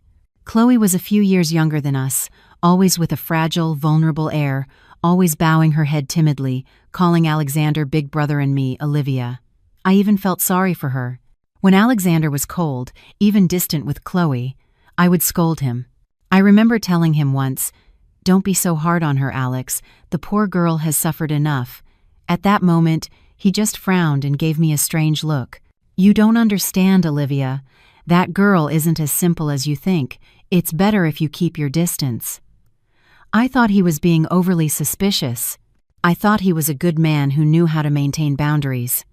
I trusted him blindly. It turns out that coldness wasn't rejection. It was a sophisticated act to deceive me. He wasn't protecting me from Chloe. He was protecting Chloe from my attention. All the details start to fall into place with terrifying clarity. 3 months ago, Alexander told me he had to fly to Singapore urgently to sign a crucial contract, one that could decide the future of the entire company. He was gone for almost a week. It turns out that's when he took Chloe to the courthouse to get married. A month ago, he said he had to go supervise a new resort project in Napa Valley. The work was incredibly stressful. He even sent me photos of boring architectural blueprints. It turns out he was busy taking romantic wedding photos with his legal wife. For the honeymoon, he told me about the white sand beaches of Bora Bora, but he secretly booked a trip to Kyoto with Chloe. A perfect plan, a deception calculated down to the last detail. The man I have loved for 10 years, whom I trusted more than myself, turns out to be a master puppeteer. He was planning the wedding of the century with me, while simultaneously building a small family with another woman. The initial pain transforms into a chill that runs down my spine. I realize I haven't just been betrayed. I've been treated like a fool, a pawn on his chessboard. But why? If he already had Chloe, if he was expecting a child with her, why stage this wedding with me? Alexander's steady breathing beside me now sounds disgusting. The same breathing that for 10 years had given me a sense of peace now resembles the grinding sound of something crushing my heart. I lie motionless all night, my eyes wide open, staring at the ceiling, trying to find an answer to a single question. Why? If he loved Chloe, had a child with her, and had married her in secret, why keep me by his side? Why spend a fortune on such a lavish wedding? Did he plan to have me in the light and Chloe in the shadows? Or did he think I was so stupid that I would never find out? All the hypotheses made no sense until a distant memory flashed in my mind. My father, before he passed, was a highly trusted lawyer for Alexander's grandfather. His grandfather was an old tycoon, a sly old fox who had single-handedly built a powerful conglomerate. My father and the old man had a deep friendship that went beyond a simple professional relationship. I remember one time, after a few drinks, my father took my hand and said, "Olivia, I know you love Alexander very much, but remember, his family is complicated, especially his grandfather's will. The old man only trusts you." At the time, I laughed, thinking my father was worrying too much, but now, every one of his words resonates with stark clarity. My father told me that Alexander's grandfather didn't trust anyone, not even his own descendants. He feared that his life's work would be destroyed by incompetence or by bad marriages. Therefore, His will had a special clause. Alexander, his grandson and principal heir, had to legally marry me, Olivia Hayes, before his 30th birthday to inherit 100% of the group's shares. And tomorrow, our wedding day, is precisely Alexander's 30th birthday. I understand. I understand everything. This isn't about love, it's about hundreds of millions of dollars. My 10-year love story was just a condition in his inheritance contract. If he doesn't marry me, he loses everything. Worse, the will also specified that if it were discovered he had committed bigamy or had children out of wedlock before marrying me, the inheritance clause would also be immediately voided. A shiver runs down my spine. I'm not dealing with a simple cheater, but a con artist. He has committed bigamy. He needs this wedding with me to legalize his inheritance, to deceive the shareholders and the family board, and now I also understand why that folder appeared in the suitcase. It wasn't carelessness, it was a trap. Chloe, that weak little sister, left it there on purpose for me to find. What did she want me to do? She wanted me to go crazy with jealousy and cancel the wedding at the last minute. If I canceled the wedding, Alexander wouldn't meet the condition of the will and would lose his entire fortune. But at the same time, he would be free of me, and Chloe, as the only legal wife, could be with him openly. She was killing two birds with one stone. She wanted to destroy us both. They have underestimated me. They thought I would cry, despair, run to confront him, like I used to when we argued over trivial things in college.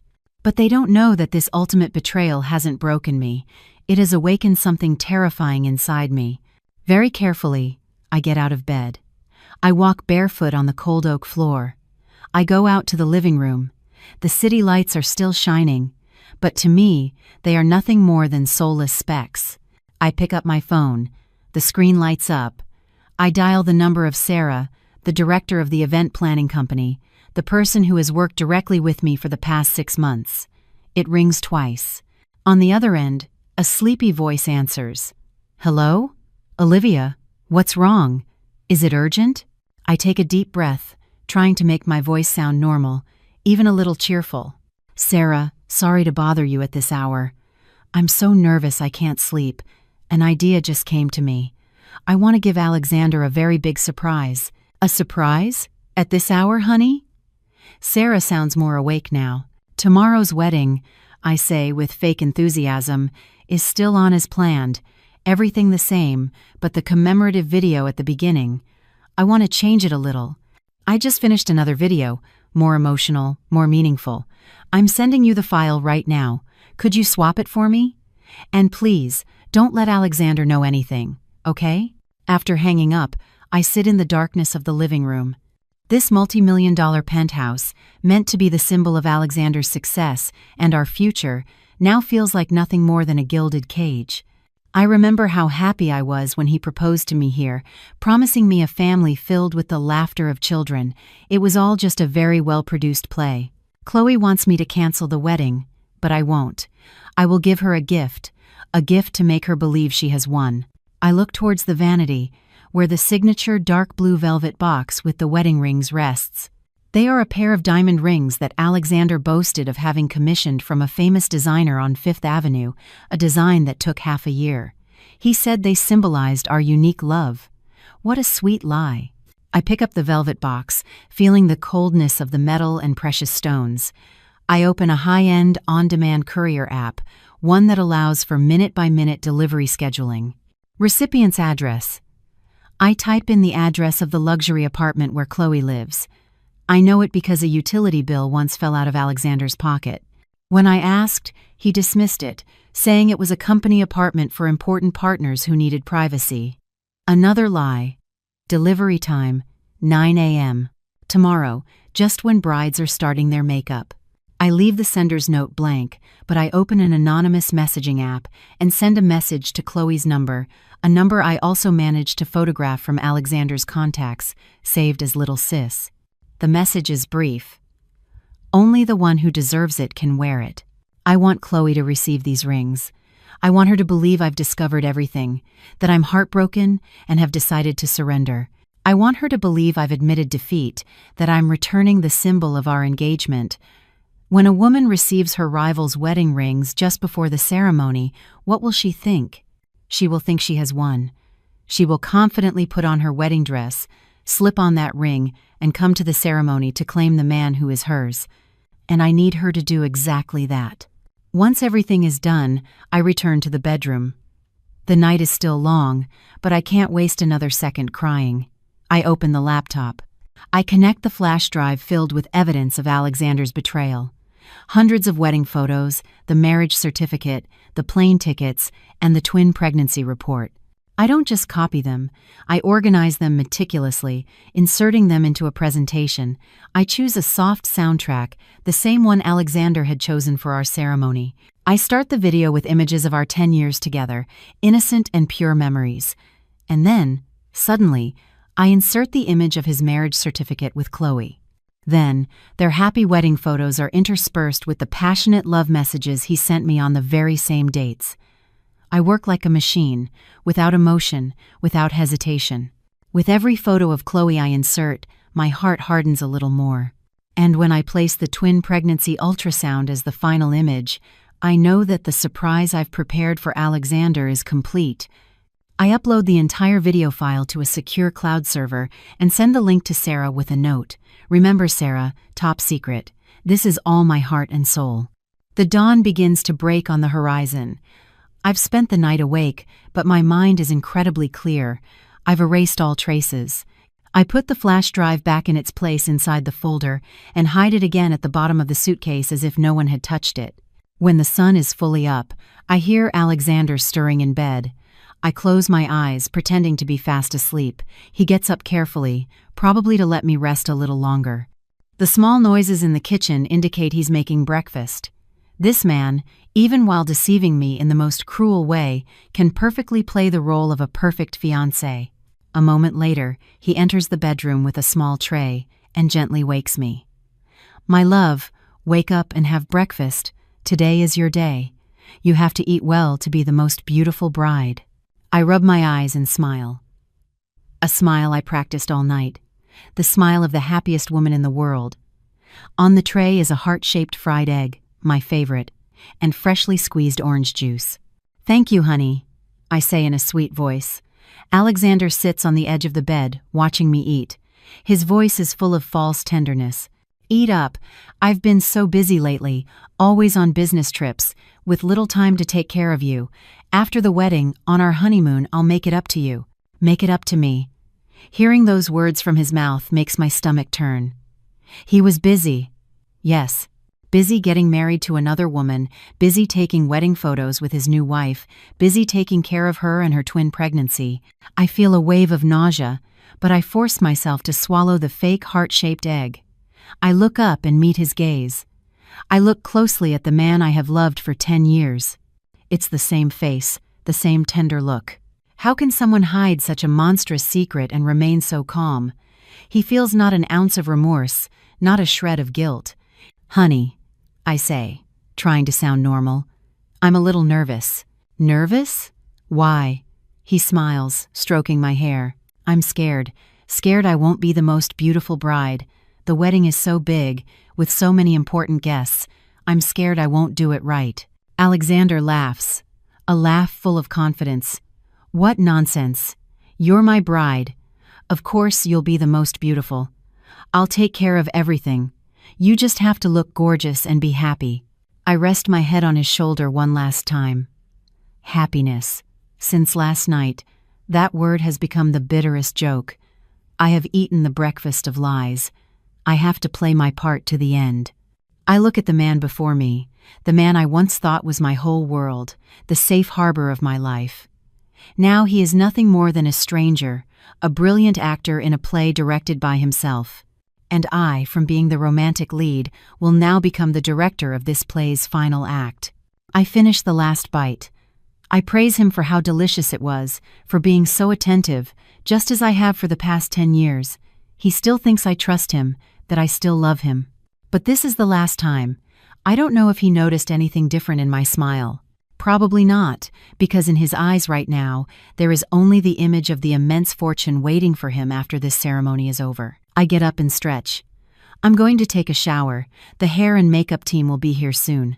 Of course, my love, he smiles. I go into the bathroom and lock the door. I turn the faucet on full blast. The sound of the water drowns out the screams of my soul. I look at myself in the mirror. My eyes are swollen from a sleepless night, but my gaze is cold, determined, terrifying. At 8 a.m., right on schedule, the doorbell rings. The makeup artist and his team have arrived. Alexander opens the door, greeting them enthusiastically. I walk out of the bathroom, wrapped in a towel, and smile at everyone. "Olivia, you look beautiful," the young makeup assistant exclaims. I smile faintly. I know I have to get out of here immediately. I can't bear to sit for hours having my face painted, faking joy in front of Alexander. I can't share the same space with him for another minute. I need a safe place, a place where I can breathe and prepare the final steps. I turn to Alexander, using a whimsical tone, that of a bride on the verge of her wedding. "Alexander." "Yes, my love?" He turns with that same radiant smile.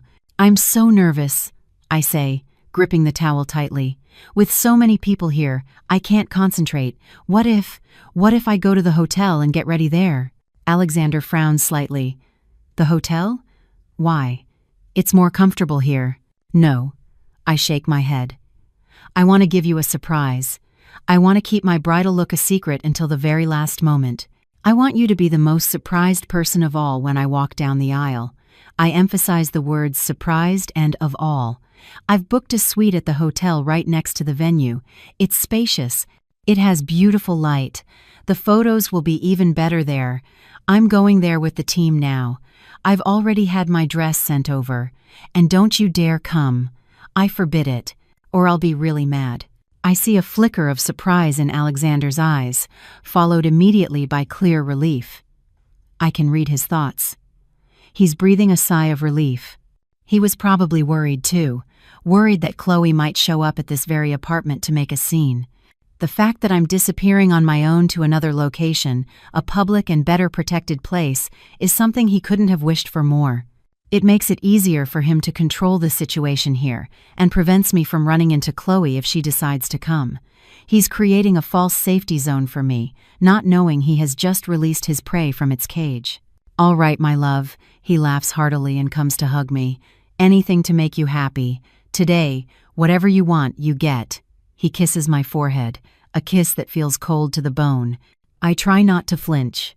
"Then I'm leaving now. You get ready here and go to the venue early," I say hurriedly, pulling away from his embrace. I turn to the makeup team. "Sorry for the trouble. We're going to the hotel. My things are in the other room. Can you help me carry them?" I quickly change into a simple dress and grab the purse I prepared last night. Inside, I only have my phone, wallet, passport, and a small external hard drive with all the evidence. I walk out the door, waving goodbye to Alexander. "See you at the altar, my love." "Yes, see you at the altar. I love you," he replies, waving back with a satisfied smile. The heavy metal elevator door closes slowly, hiding his fake smile and guilty eyes. As soon as the door shuts, the smile on my face vanishes. I arrive at the luxury hotel suite, just steps away from the wedding venue. The room is enormous, with floor-to-ceiling windows offering a panoramic view of the city. The makeup team quickly sets up their tools. The smell of cosmetics, the hum of the hairdryer, it should all evoke the excitement of a bride, but my heart feels only a glacial calm. Just as I sit in the makeup chair, my phone, my regular number, starts to vibrate. It's my future mother-in-law, Catherine. "Hello, Catherine," I answer, trying to keep my voice normal. "Olivia, where are you?" Catherine's voice on the other end sounds urgent, rushed, very different from her usual calm demeanor. "I'm at the hotel getting ready. What's wrong? Which room? Send me the address right now. I need to talk to you alone for a moment. Quickly." She speaks as if giving an order and hangs up abruptly before I can respond. I frown. She's starting her act too. I text her the room number and turn to the makeup artist. "Excuse me, could you all go for a coffee for about 15 minutes? My mother-in-law wants to speak with me privately." Everyone kindly agrees. The room falls silent again. Less than 10 minutes later, the doorbell rings. Catherine enters. She isn't wearing the elegant mother of the groom dress I helped her choose, but an expensive silk loungewear set. Her face is lightly made up, but her eyes betray an uncontainable anxiety. She slams the door shut and quickly comes over to grab my hand. Her hand is ice cold. "Oh, Olivia dear, I'm so worried. I couldn't sleep a wink last night. I kept having a bad feeling. I had to come see how you were." I look at the woman I once respected, whom I considered my second mother. She's playing her part perfectly. She knows everything. She knows about Chloe, about the pregnancy. But here she is, holding my hand and telling me she's worried. Catherine pulls an old, dark, red brocade box from her purse. She opens it. Inside is a sapphire bracelet, a deep, exquisite color, of incalculable value. With trembling hands, she fastens it on my wrist. The bracelet is icy against my skin. "This was Alexander's grandmother's bracelet, Olivia. I've kept it for decades, waiting for this day to give it to my son's wife. With this on, you are officially part of the Thorne family." I look at the sapphire bracelet. It's beautiful, but it feels as heavy as handcuffs. I remain silent, waiting to see what else she has to say. Catherine grabs both my hands, lowers her voice, adopting a grave and mysterious tone. "Olivia, I know you're a sensible girl. You and Alexander have loved each other since you were children. Your love is deep. But men, you know, especially before such an important day, they have a lot of pressure, a lot of complicated relationships." She pauses and looks me straight in the eye, pronouncing each word carefully. "Later, at the ceremony, no matter what happens, no matter what you hear or what you see, you have to trust Alexander blindly. Do you hear me? Everything he does for the good of this family." She squeezes my hands tightly. "Promise me, dear. The Thorne family is so lucky to have a daughter-in-law like you. Don't let any outsider ruin this day for us." "I understand. This isn't advice. It's a warning, a preparation. She fears Chloe will come and make a scene, and she's come to give me a tranquilizer in advance so that no matter what I see, I'll grit my teeth and go through with the wedding so her son can receive his inheritance." Slowly, I pull my hands from hers, look up, and smile the sweetest smile of an obedient daughter-in-law. "I understand, Catherine. Don't worry. I won't disappoint you. No matter what happens, I will make sure today is perfect." Catherine sighs in relief, as if a great weight has been lifted from her shoulders. "Good, very good. I trust you." She stands up hurriedly, smoothing her clothes. "Well, I'm going to get ready. You get your makeup done too. Don't be late." She leaves as quickly as she arrived. As soon as the door closes, the smile vanishes from my face. I take off the sapphire bracelet and leave it on the table. I call the team back in. The makeup artist begins his work.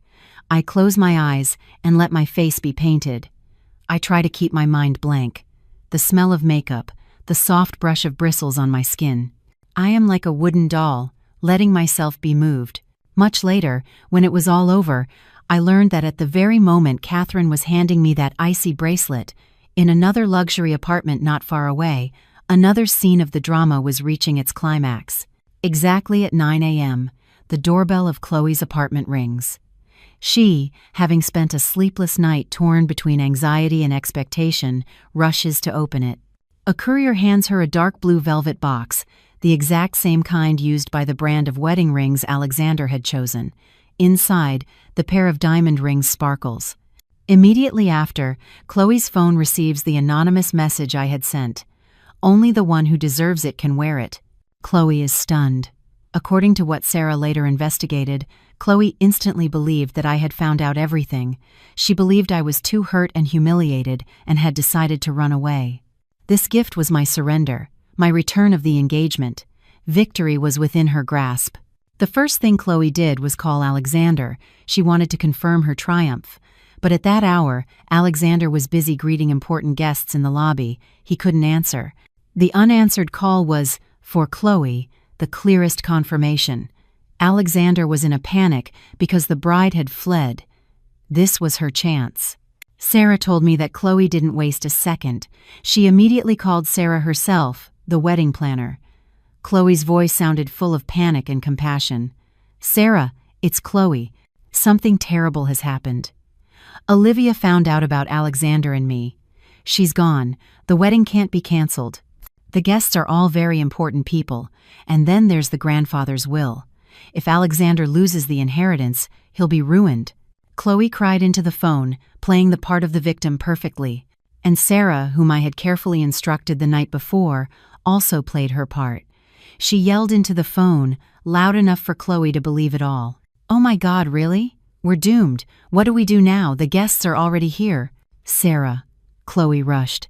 I'll be the stand-in bride. I can't let Alexander lose everything. I'm already on my way. I have a wedding dress too. Please, get everything ready for me. It'll be like I'm saving Alexander." Okay, Chloe," Sarah replied with a pressing voice. "Come right away. I'll take care of everything." The call ended. Chloe breathed a sigh of relief. She had achieved her goal. Sarah told me that Chloe opened her closet. There hung a spectacular wedding dress, a dress she had secretly commissioned long ago, waiting for this day. She put on the dress, did her own makeup meticulously, and finally slipped on the diamond ring I had sent her, the real bride's ring, on her ring finger. Chloe looked at herself in the mirror, a victorious smile on her lips. She didn't know that the dress, the ring, and that smile were all part of my plan. I open my eyes. The makeup artist is finished. "Olivia, you look incredible," the young assistant exclaims. I look at myself in the mirror. A perfectly made-up face, beautiful but cold. Eyes without a single ripple of emotion. I'm not wearing a wedding dress. I'm still in my simple street dress. I stand up and look at the clock. 10 a.m. The guest reception has begun. I know this because from my suite, my phone starts vibrating non-stop. It's Alexander. The name "My Love" flashes on the screen, a name I saved 10 years ago. Now, seeing it, I only feel irony. I don't answer. I let it ring. Each tone is like an urgent, desperate call. The phone vibrates on the glass table, creating a shrill sound. He calls again and again. 4, 5 calls. Since I'm not answering, the phone starts buzzing non-stop with messages. "Olivia, where are you? Why aren't you answering?" The guests are already arriving. I read the messages but don't reply. I can imagine his face right now.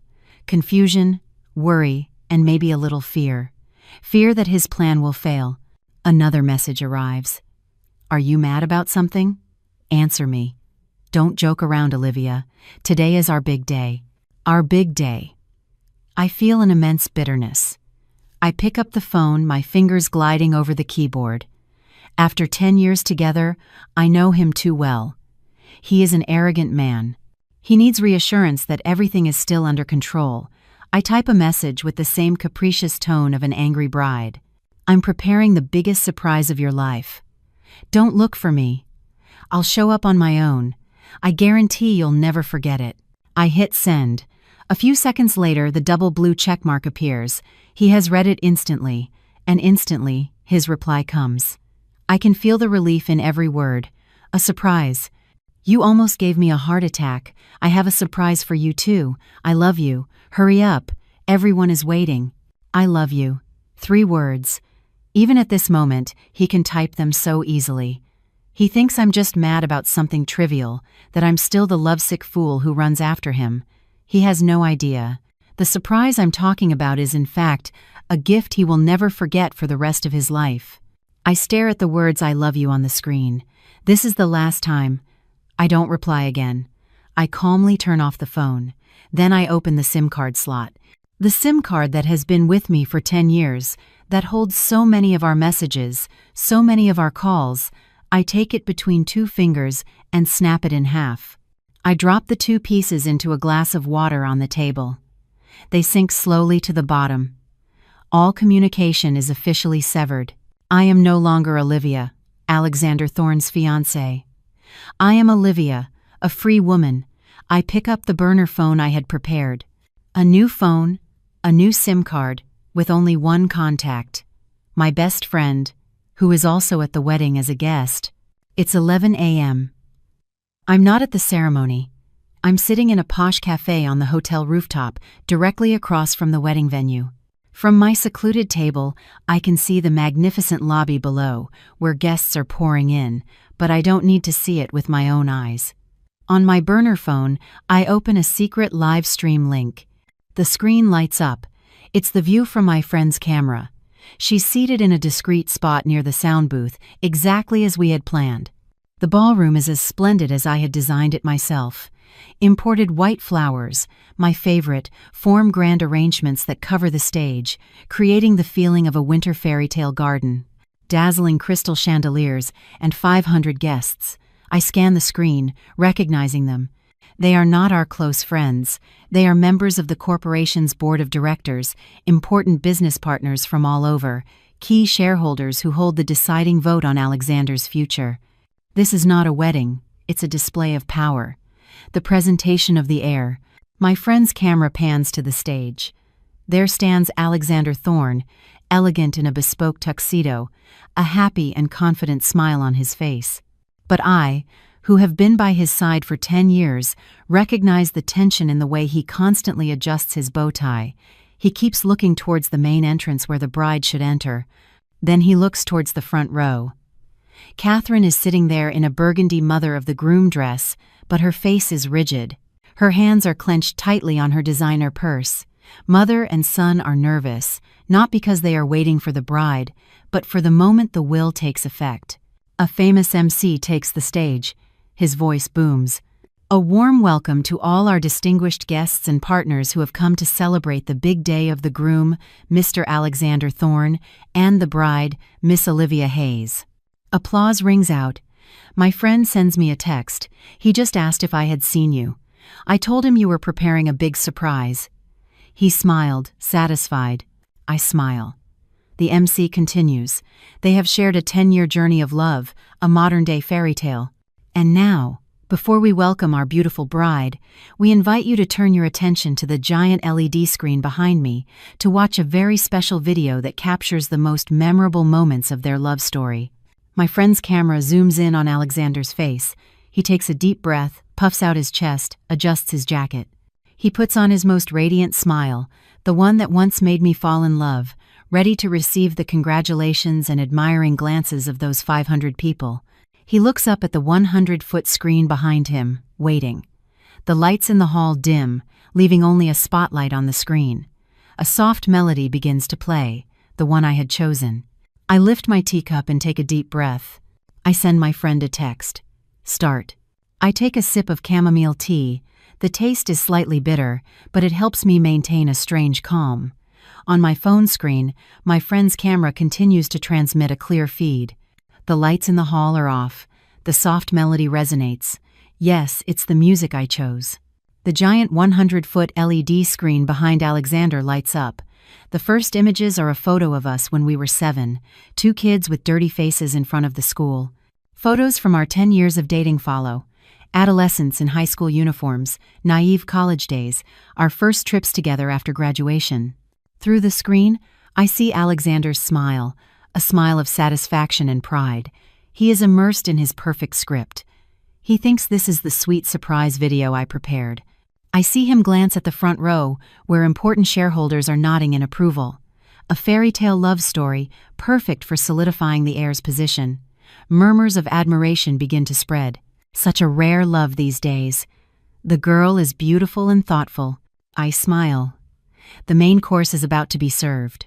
The music, which was at its peak, suddenly changes tone and stops. The screen goes black for a second. I hear a murmur of concern among the guests. Alexander's smile freezes. He turns to look at the screen, then glares at the tech booth with a frown. He probably thinks it's a technical glitch. And then the screen lights up again. It's not a photo of our memories, but a full-sized wedding photo.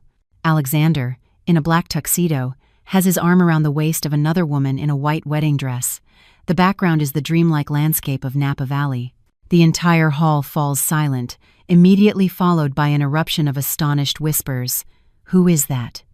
Did they play the wrong video? That's not the bride, is it? My friend's camera focuses on Alexander. His smile is gone. He is petrified, his face pale, his eyes wide, fixed on the screen. He takes a step back, unconsciously shaking his head.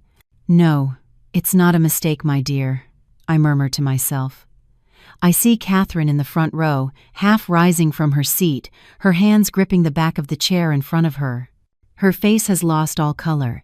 The video doesn't stop. It continues to project a series of wedding photos, Alexander and Chloe kissing passionately by a vineyard, Alexander lifting Chloe in his arms in a meadow. Hundreds of photos capturing every moment of their happiness. A happiness built on my deception. "My God, isn't that Chloe the Thorns ward?" a voice exclaims, loud enough for the camera to pick up. Alexander panics. He turns to the tech booth, raising his hand and shouting, "Stop it! Turn that off! Turn it off now!" But his voice is drowned out by the music. A new melody begins. A sad, somber melody, like a requiem for my 10 years of love. Alexander's shouts are useless. My friend, following my instructions, has had someone lock the door to the sound and light control room. Even if Alexander pounds on the door, no one can intervene. The giant LED screen continues its work, relentlessly revealing the truth. After the romantic series of wedding photos, the screen changes to a white background, and then a crisp scan of the marriage certificate appears. Groom, Alexander Thorne. Bride, Chloe Lowell. Date of registration, 3 months ago. The red seal of the county clerk's office is like a bloodstain striking the eyes of the 500 guests. If before there were murmurs, now the hall is in chaos. My God, he married her? Seriously, I can't believe it. And today's wedding, what is it? This is bigamy. This kid is insane. He's mocking the law and all of us. I clearly hear an elderly shareholder, whom I used to call Uncle James, slam his fist on the table. A scandal, an unacceptable scandal. What kind of business does this family conduct? My friend's camera pans back to Alexander. He is no longer shouting, he is trembling. He stumbles backward, bumping into the arrangements of white flowers, causing the delicate petals to fall onto his expensive tuxedo. He looks at his mother. Catherine tries to stand, but her legs tremble and she collapses back into her seat. The video is not over yet. Next screen, the honeymoon itinerary in Japan, round-trip business class plane tickets, in the names of Alexander Thorne and Chloe Lowell. Invoices from a luxury hot springs resort in Hakone. Bullet train tickets. All the evidence of the business trip to Singapore he lied to me about. I remember those nights alone at home, worrying about him, sending him messages to take care of himself abroad. Meanwhile, he was holding his new wife, soaking in hot springs, watching the cherry blossoms. A bitter taste rises in my throat. So this was his hard work, this was his sacrifice for the company. I admired him for it. I felt lucky to love such a talented, ambitious, and hardworking man. It turns out I was just a fool, painting a perfect model in my mind and drowning in it. The contempt I feel now is greater than the pain. I despise him, I despise Catherine, and I despise Chloe. But most of all, I despise myself for these last 10 years. The guests, in their elegant suits and expensive jewelry, are no longer maintaining their composure. They are on their feet. A sea of phones shot up, pointing directly at the stage, recording the entire humiliating scene. They are shareholders. They are partners. They don't just see a love scandal. They see the fall of an heir. They see business deception. If Alexander can deceive the woman he has been with for 10 years, he can also deceive them. Trust, the most valuable commodity in business, has been shattered. The screen goes dark again. The murmurs in the hall are so loud, they drown out the somber background music. People think the show is over, but no, I still have my final gift. After a few seconds of deathly silence, the screen lights up again. This time there are no wedding photos or plane tickets, just a single sheet of paper, magnified to the maximum. It's an ultrasound report from an international clinic. Patient's name, Chloe Lowell. And the final conclusion, which I have deliberately highlighted with a bright red circle, ultrasound result, twin pregnancy, gestational age, 12 weeks, normal development. If the marriage certificate was a bomb, the twin pregnancy report is a nuclear explosion.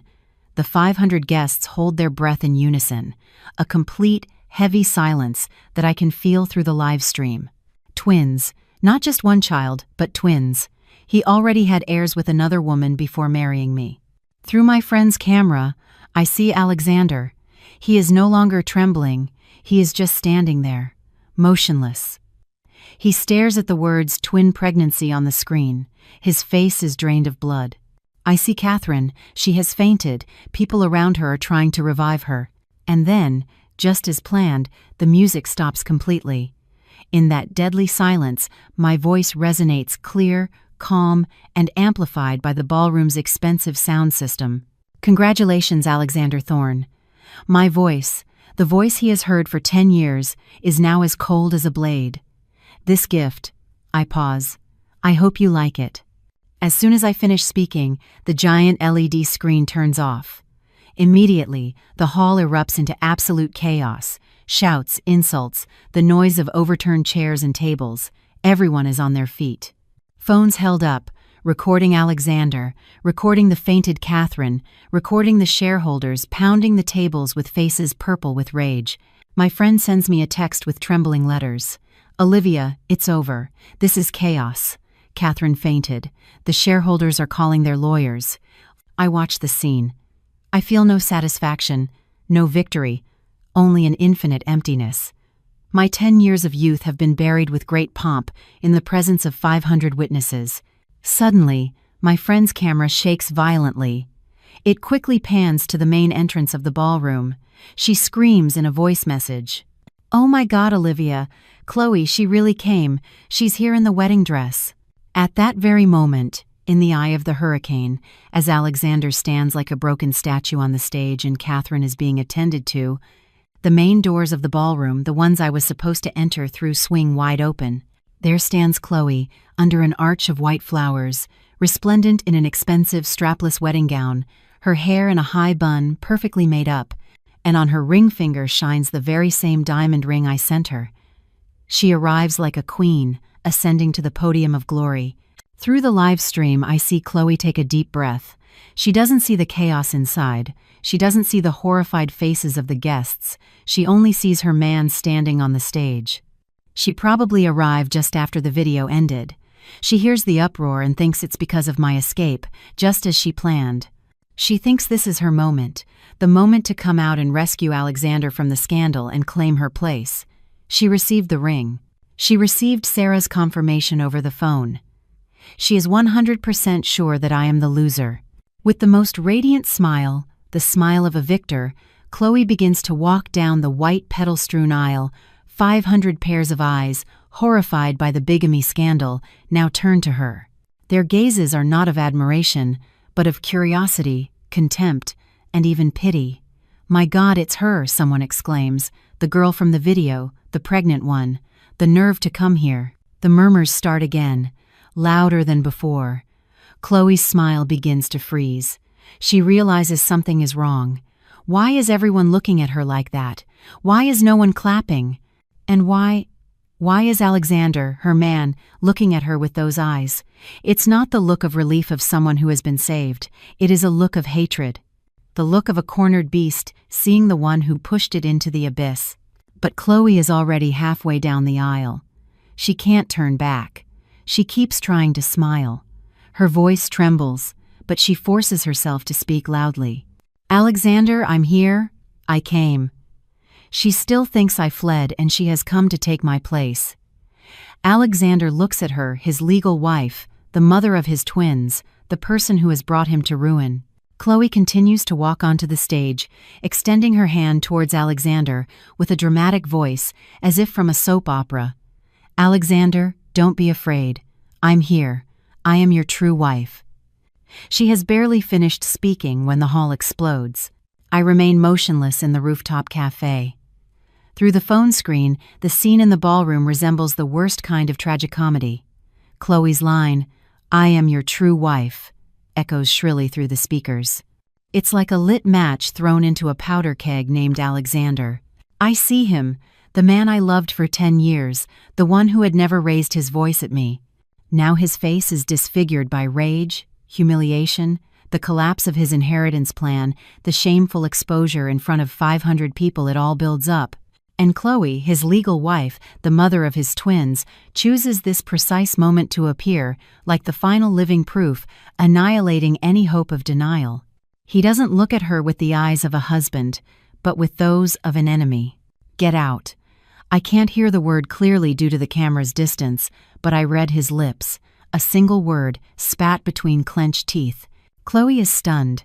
She had probably imagined Alexander would rush to embrace her, would point at me if I were there, and declare her his true love. She did not expect to receive that word. "Alexander," she stammers, still trying to get closer. "I came to help you. Olivia is gone." I said, "Get out!" This time I hear the roar, and then something happens that I would never have dared to imagine in 10 years. Alexander, the elegant heir, my tender man, raises his hand. Slap. The sound rings out, clear and sharp, silencing the crowd's murmur. The slap is so hard that Chloe's head snaps to the side. She loses her balance. The diamond ring I sent her flies off her finger, rolling across the stage. But Alexander doesn't stop. Rage has turned him into a beast. He shoves Chloe hard, the woman carrying his twins. "You conniving bitch! You did this! You ruined me!" Chloe is wearing high heels. The stage, nearly 6 feet high, is decorated with flowers and is very slippery. Alexander's push is too strong. I see Chloe lose her balance, stumble backward, and suddenly, her foot gives way. She tumbles off the stage. Her body hits the speakers and sound equipment set up just below. There's a dull thud, followed by screams from the guests in the front row. Everything seems to stop for a second.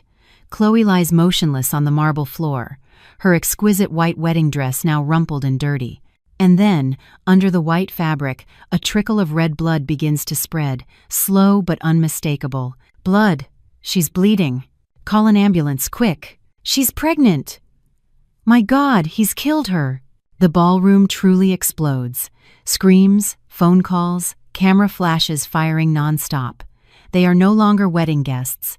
They are witnesses to a tragedy. My friend's camera focuses on Alexander.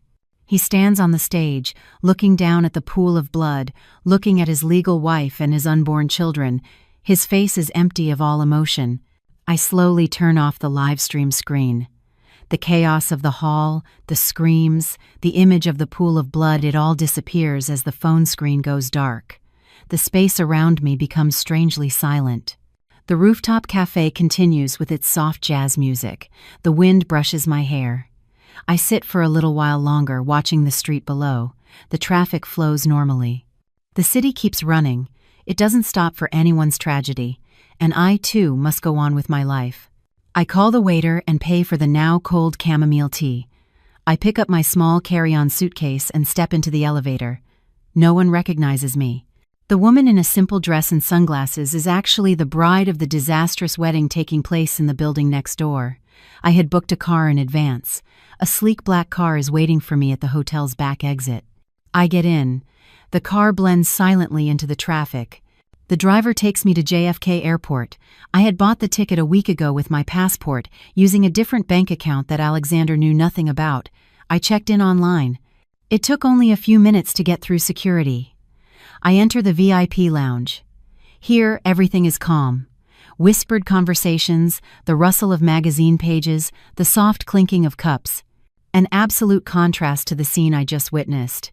A cruel contrast between hell and peace. I find a secluded corner and sit down. The burner phone vibrates. A message from my friend. "Olivia, have you left yet?" The ambulance took Chloe. It looks serious. Alexander was frozen for a while and then ran out. He didn't go with the ambulance. He left his fainted mother there. He ran to the parking garage and drove off like a madman. "Be careful. I'm afraid he's coming to look for you." I read the message without a flutter in my heart. Look for me? For what? To blame me for what he has caused. I take a deep breath. I remember the last 10 years. I lived like a worker bee, building what I called our home. I turned down better career opportunities because Alexander said he didn't want me to work so much. I put my dream of studying abroad on hold because he said he didn't want a long-distance relationship.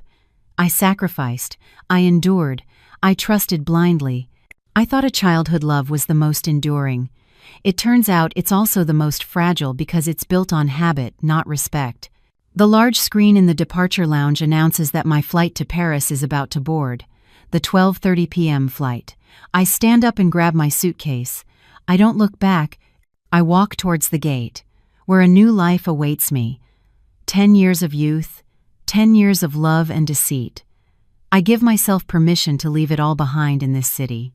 I wasn't there. I wasn't there to witness the next scene. I was in the sky, flying through the clouds to the other side of the world. Everything that happened in the penthouse was what my friend told me later.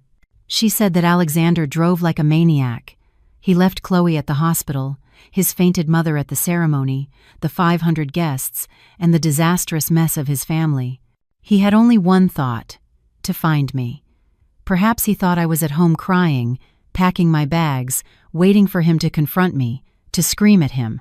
He still thought I was the same weak fool from 10 years ago, that with a few caresses and apologies, everything would go back to normal. He ran up to the penthouse, unlocked the door with his key, and froze. The apartment was completely empty. Not the emptiness of a new, unfurnished home, but the emptiness of a place that has been completely cleared out. The expensive Italian designer sofa, gone.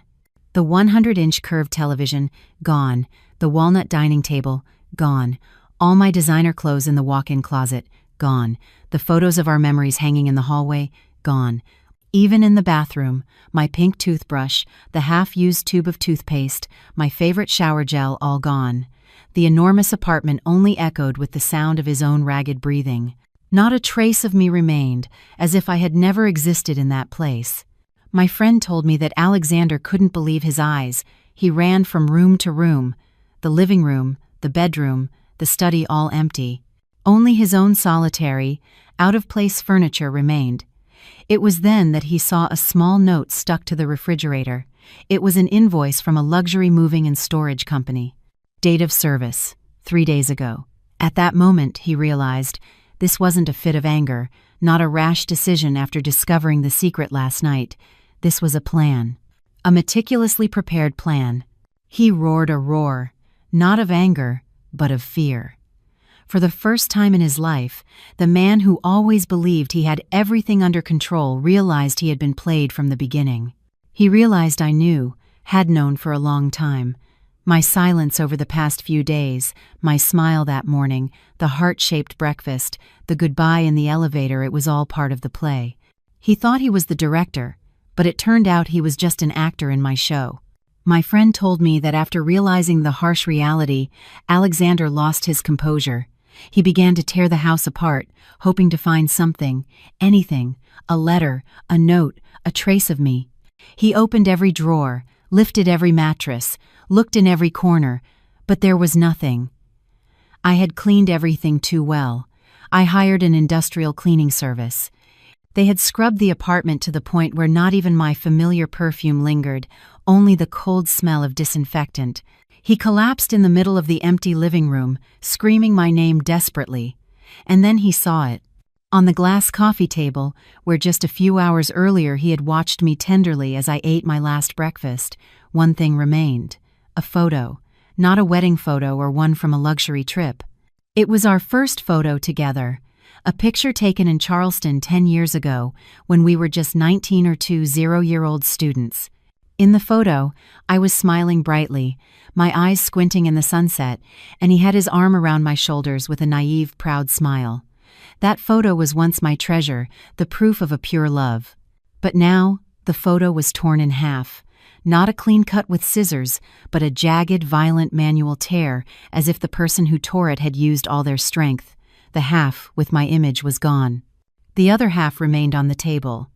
Only Alexander was left with his naive smile, hugging an empty space. My friend said Alexander picked up that half photo with trembling hands. He stared at the empty space beside him. He didn't cry. He just started to laugh.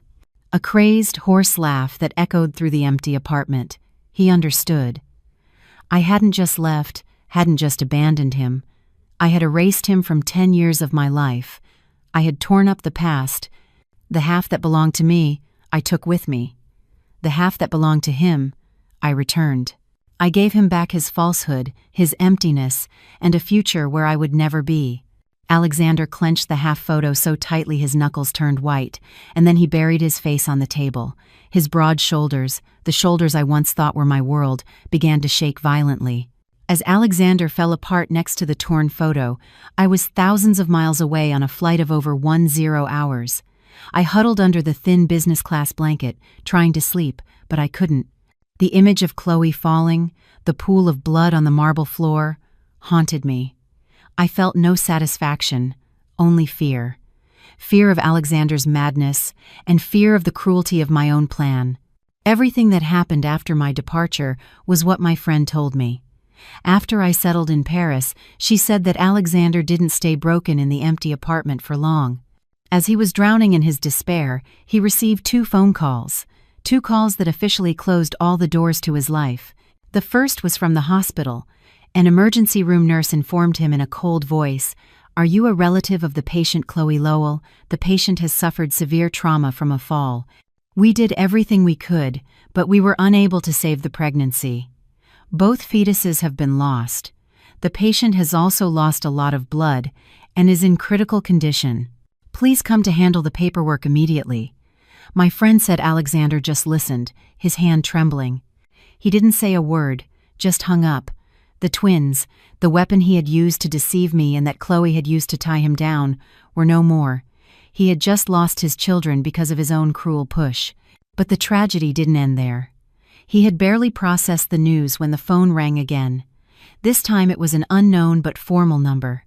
It was from the law firm that managed his grandfather's will. The family's senior partner, an older man I also knew, informed him briefly, without any emotion in his voice. "Mr. Thorne, I am calling to inform you, based on the events that occurred at the celebration this morning, in the presence of the entire board of directors and shareholders, you have seriously violated the clauses of the late chairman's will." Alexander seemed to react then. He growled in a hoarse voice, "What are you talking about?" The lawyer continued calmly. "The will clearly states that you must legally marry Miss Olivia Hayes before your 30th birthday. Today is your 30th birthday. However, your act of bigamy, being legally married to Miss Chloe Lowell, has been exposed. At the same time, you have caused a severe moral scandal that directly affects the honor and brand value of the corporation, according to the clause. A clause, by the way, that Miss Hayes's father advised on. We are forced to nullify your right of inheritance."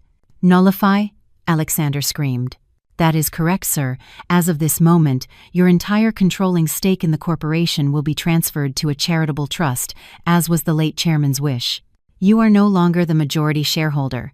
We are sorry." The lawyer hung up. Alexander collapsed onto the floor of the empty apartment. For 10 years, he had schemed, he had acted, he had deceived me. All for this day. He wanted it all, the family fortune, me as a perfect trophy wife, and Chloe as a secret mistress with children. But in a single morning, in just a few hours, he lost me, he lost his twins, and he lost his entire fortune. He lost his past, his future, and his present. He was left with nothing but half a torn photo in his hand. I arrived in Paris one afternoon. The city greeted me with a cold drizzle. I dragged my suitcase down a cobblestone street, feeling small and lost. But strangely, I didn't feel afraid. It was the first time in 10 years that I was breathing my own air. I was free. In the following days, I learned how desperate Alexander had been. After realizing he had lost everything, he didn't go to the hospital to see Chloe, nor did he go to the company to fix the disaster. He abandoned everything. In his mind, only one obsession remained: to find me. Perhaps it was no longer love, but the resentment of a loser. He couldn't accept that I, the woman he always considered weak and dependent, had dealt him such a fatal blow. He had to find me to confront me, to vent, or maybe to prove he could still control me. He used his last connections, the little power he had left before the news of his disinheritance spread. He called the head of airport security, friends at airlines, asking them to check the passenger lists of all flights that left the city that day. He believed I couldn't have gone far, that I was hiding somewhere in the country, maybe in my hometown or some tourist city, crying. And then the information came to him, but that information only drove him crazier. His contacts informed him in a confused voice, "Mr. Thorne, it's very strange. The system shows that Miss Hayes's passport has tickets for 10 different flights, all departing today." Alexander roared, "10 flights? To where? One to Miami, another to Chicago, another to Aspen, also a train ticket to Boston, a flight to Lisbon, another to Rome. Alexander didn't need to hear more. He understood. I had created too dense a smokescreen. 10 tickets, 10 different destinations, paid for with 10 different virtual cards. He couldn't know which flight I had actually boarded. He couldn't know where in the world I was. I had used the very money he had given me for the wedding preparations to buy my freedom. My friend told me that Alexander smashed his phone. He realized I hadn't just left, I had erased myself from the map. I had planned everything long ago. He had been led into a chess game where he was checkmated from the very first move. His pursuit hit a dead end. He was powerless. And for someone as arrogant as Alexander, powerlessness is the cruelest punishment. In Paris, I cut off all contact. I got a new phone number. I only kept in touch with my friend through a secure app. The first days of winter in Paris were truly cold. The cold seeped into my bones, but it also cleared my mind. I didn't come for tourism, I came to start over. I rented a small, old but cozy attic apartment in Le Marais, with its cobblestone alleys and bakeries that smelled glorious every morning. I began my new life by getting rid of everything that belonged to the past. I stopped wearing luxury brands, going to fancy places. I found a part-time job in a second-hand bookstore and took on freelance translation projects at night. I started living more slowly, like a nun, trying to cleanse the dirty memories of the last 10 years. Life continued like this until one day, I had a problem. My landlord, a surly-looking Frenchman, suddenly doubled my rent and threatened to evict me if I didn't pay, claiming I had breached an absurd clause in the French rental agreement that I didn't fully understand. I tried to argue, but my limited legal vocabulary was no match for his cunning. I felt helpless again, weak and easily intimidated. My friend, via message, advised me, "You have to find a lawyer. There are many American law firms in Paris. Don't let them take advantage of you." And that's how I ended up at a small law firm on a quiet street, specializing in helping American expatriates with civil matters. I entered, full of anxiety. The person who greeted me was not an old, experienced lawyer, but a young man, perhaps a few years older than me. He wore a simple white shirt and thin-rimmed glasses.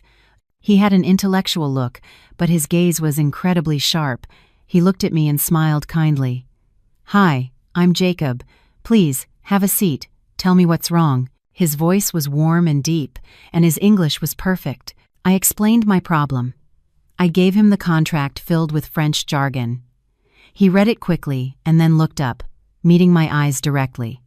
"He's scamming you." "I know," I stammered, "but I don't know what to do." Jacob didn't say much. He picked up the phone and called my landlord directly. I didn't understand everything he said in French, but I sensed the firmness, the determination, and the clear references to articles of law. His voice wasn't loud, but it was filled with authority. The call lasted barely 5 minutes. Jacob hung up, adjusted his glasses, and smiled at me. "It's settled. He won't bother you again. He says it was all a misunderstanding." I was stunned. "Just 5 minutes? How much do I owe you?" Jacob shook his head. "It's nothing. Fellow Americans have to help each other out." But he looked at me, his gaze warmer. "Next time you're about to sign something, bring it to me for a look. Don't let yourself be taken advantage of like that." He gave me his business card. I took it, feeling a deep sense of gratitude. It was the first time in a long time that I felt protected. Not a possessive, condescending protection like Alexander's, but a protection based on respect and professionalism. We became friends after that. We would sometimes have coffee at the bookstore where I worked. We talked about books, about Paris, about dreams. He never asked about my past. He was never curious about why I had fled here alone. He just listened. And by his side, I felt that my soul, which had been broken into 1,000 pieces, was slowly beginning to heal. 3 months passed. The winter in Paris was freezing, but work and the warm coffees with Jacob made my heart gradually find peace. I had grown accustomed to a new rhythm of life, to making my own decisions. The past in New York seemed distant, blurry like a nightmare. I started to think that maybe I would never have to hear those voices again. Until one night, returning to my attic after work, while I was preparing a simple dinner, my burner phone, the only one I used for communication, suddenly rang. An unknown number, a New York area code. My heart seized. Only my friend knew this number. I hesitated but finally answered. "Hello?" On the other end of the line, silence for a few seconds, just heavy, tired breathing, and then a voice I once thought I would never forget, but which now sounded strange, aged, and broken. "Olivia, it's Catherine." I froze, the phone cold in my hand. I said nothing. All my emotions were frozen. "Olivia, don't hang up, please. I'm begging you. I know you hate me. You hate Alexander, but forgive me." She began to sob, a desolate, pathetic cry from the other side of the phone. I took a deep breath, trying to keep my voice from trembling. I was not the weak girl from before. "Why are you calling me, ma'am?"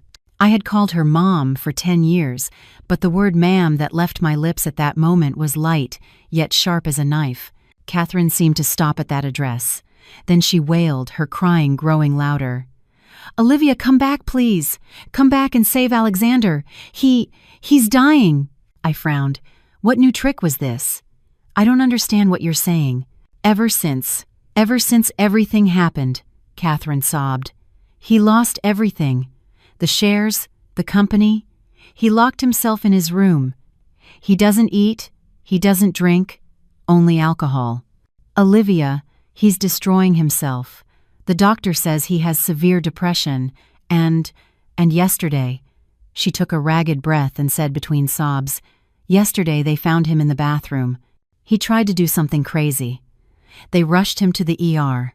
The doctor says he has a severe gastrointestinal hemorrhage and acute pancreatitis. He might not survive." I stood in silence, leaning against the cold wall. I imagined the scene. The arrogant, self-assured man from before, now lying in a hospital bed, struggling to breathe. "Olivia, my dear," Catherine pleaded. "He's in a coma, but he keeps calling your name. He keeps saying, 'Olivia, I was wrong.' The doctor says that maybe only you can save him. He has no will to live. I beg you, Olivia, as if I were on my knees. Come back to see him, just one last time. After all, it was 10 years of a relationship. Just come back once. If something happens to him, I won't be able to go on living." Her pleas echoed in my small room. The Parisian winter wind howled outside. 10 years of a relationship. She still had the nerve to mention those 10 years. I looked out the window. Snow had begun to fall, cold. I felt no pity. I felt no pain for him. He wasn't dying of love. He was dying from the collapse of his ego, from having lost everything. I could hear Catherine still crying on the other end of the line. I didn't say a word. Silently, I pressed the button to end the call. Catherine's call, her tears and pleas, haunted me for days. I tried to push it out of my mind, telling myself it was no longer my problem. I had hung up decisively, hoping it would be the last time I had to hear that voice, but I didn't know that my silence, my rejection, would push her to an even more insane and twisted decision. Much later, when I returned to the States, it was my friend who told me the whole story of that tragicomedy. My best friend didn't just console me from a distance. She secretly asked an acquaintance who worked at the hospital to monitor all of Catherine's family's movements. She feared that in their desperation, they would do something against me or use the media to slander me again. And what she discovered surpassed anyone's imagination. She told me that after I hung up on her, Catherine became completely desperate. Alexander was still in a deep coma. His condition was worsening because he had no will to live. In her despair, while looking through an old family photo album, she remembered something. She remembered my hometown. She immediately got in a car and drove there, to a small town hundreds of miles from the city. She didn't go to apologize to my relatives or to light a candle for my father. She went to find my distant cousin, my uncle's daughter. My cousin and I were not very close. My uncle's family had many financial difficulties and lived very reservedly.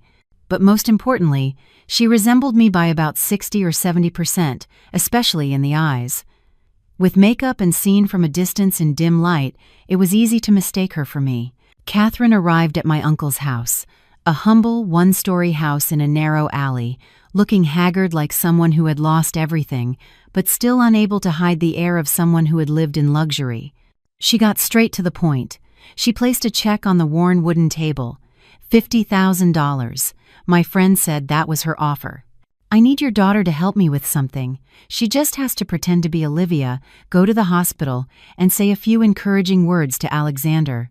As soon as he recovers and has the will to live, this $50,000 will be for you and your family.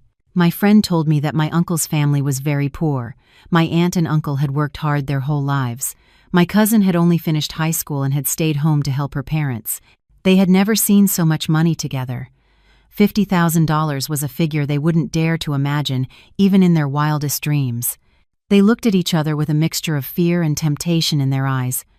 They had vaguely heard that I had betrayed Alexander, that I had abandoned him on his wedding day.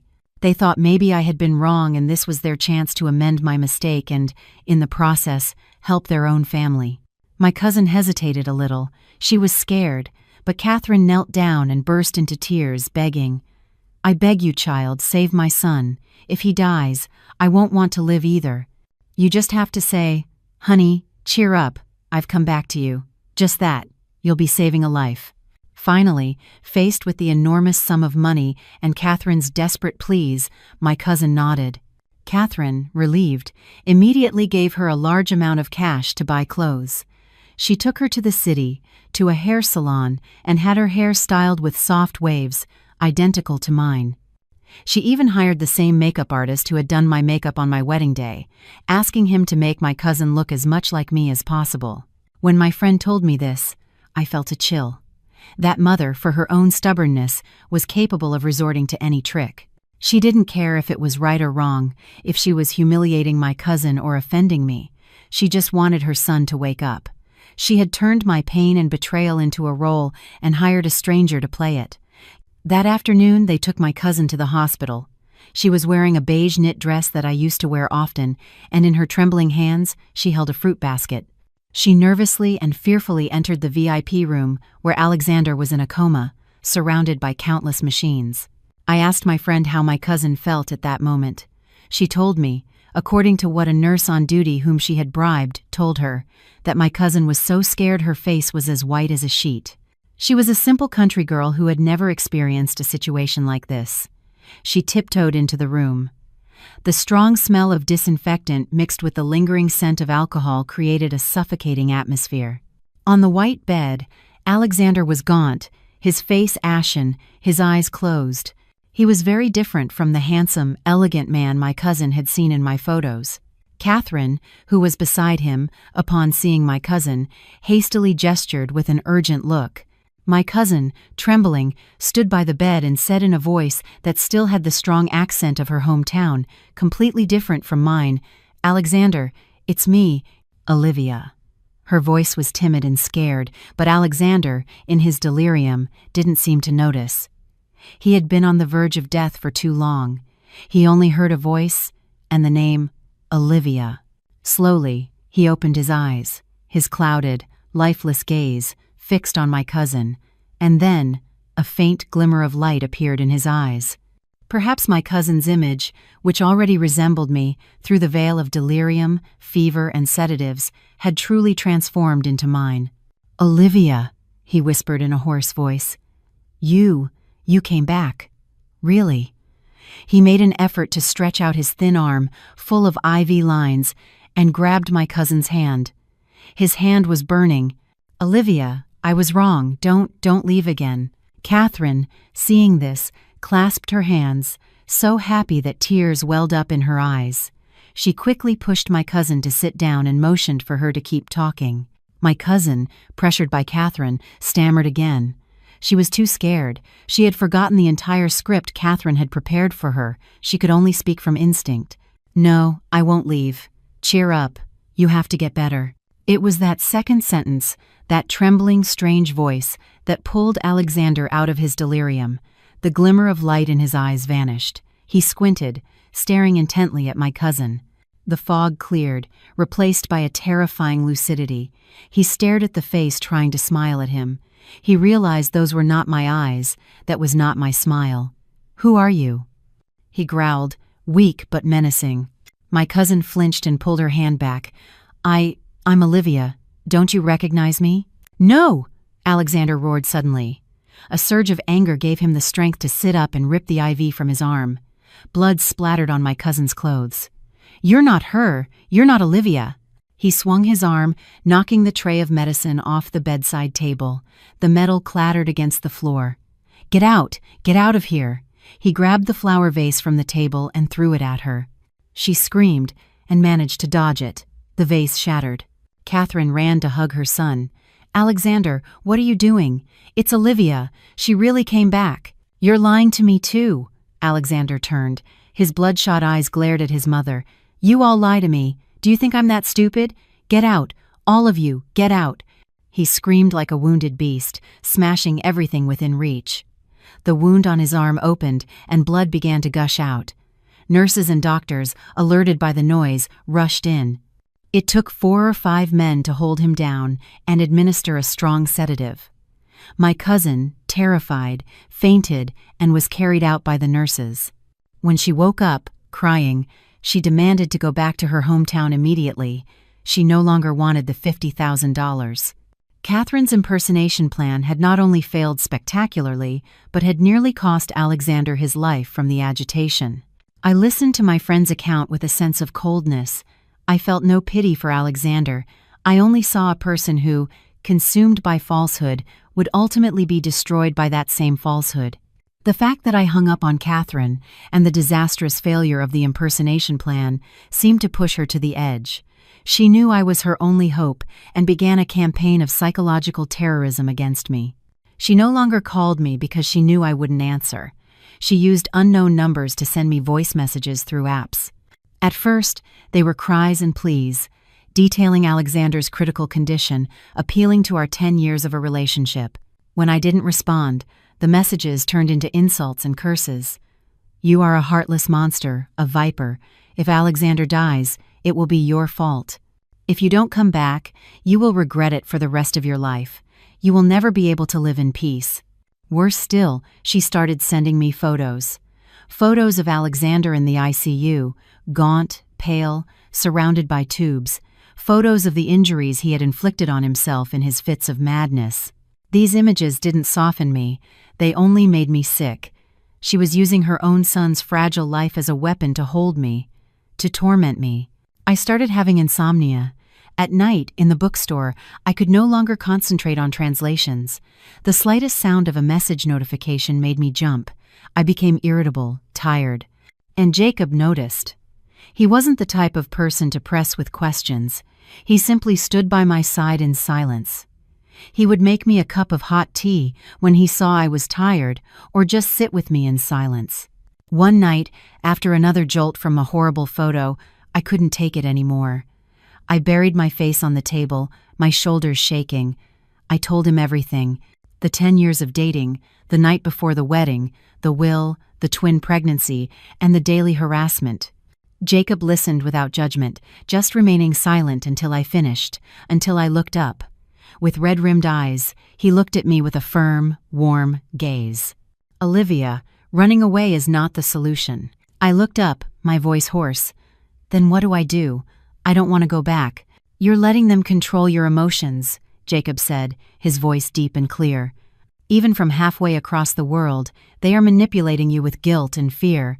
They will never leave you in peace if you don't cut that thread yourself." "Cut it?" "Yes," he nodded. "Avoiding them only makes them think you still care, that it still affects you. The more you remain silent, the more they will insist. You have to face them once, make everything clear, and end this once and for all. You have to show them you're not afraid, that you don't regret it, and that you no longer care." I hesitated.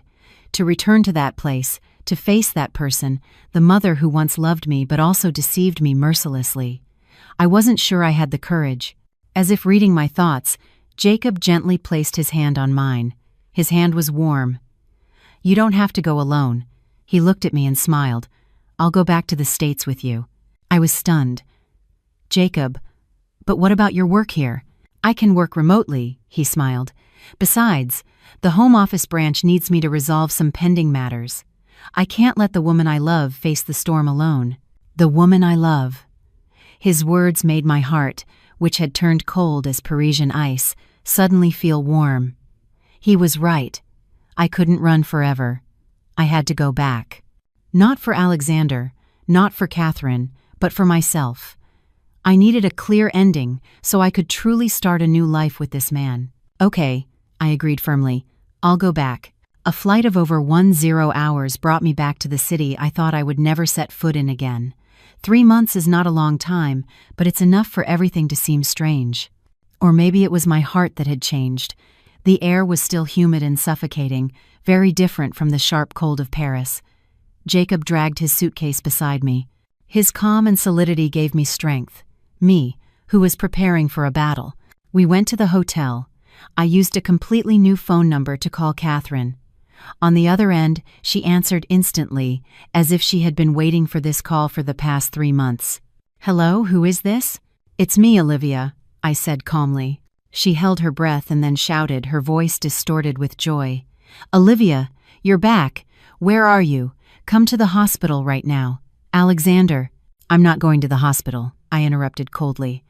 "I've come back to set things straight. Let's meet somewhere, just you and him. If I see anyone else or any reporters, I will leave immediately." She stammered, probably surprised by my firmness. Okay. Then come to the greenhouse on the outskirts. That place is quiet. No one will bother us. I'll bring him there." She hung up hastily. The greenhouse on the outskirts. I knew it. It was a luxurious, high-tech agriculture project in which Alexander's group had invested a lot of money, a status symbol. Jacob drove me. He stopped at the main entrance without turning off the engine. He would wait outside. "Olivia?" He looked at me. "If anything happens, you just call. Or if you don't text me in 5 minutes, I'm coming in." I nodded gratefully. "It'll just be a moment." I got out of the car and walked alone towards the giant greenhouse that reflected the dazzling summer Sunday I passed through the automatic door. A cool air with the scent of plants and damp earth enveloped me. And then I gasped. Before me were not rows of organic vegetables or high-tech melons. Before me was an entire forest of pear blossoms, hundreds of pear trees in full bloom, a pristine white, their delicate petals trembling under the specialized LED lights. They had turned this greenhouse into an eternal spring.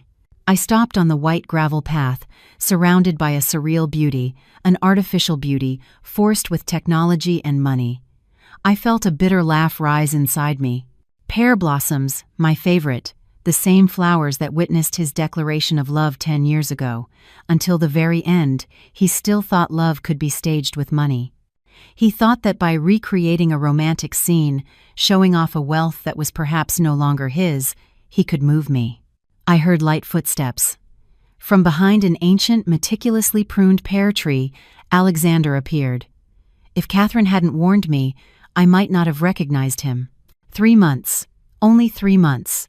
The handsome, arrogant man, always the center of attention. Now he was just a shadow. He was gaunt. His skin was grayish, wrapped in a long beige coat that was too big for him, as if he were swimming in it.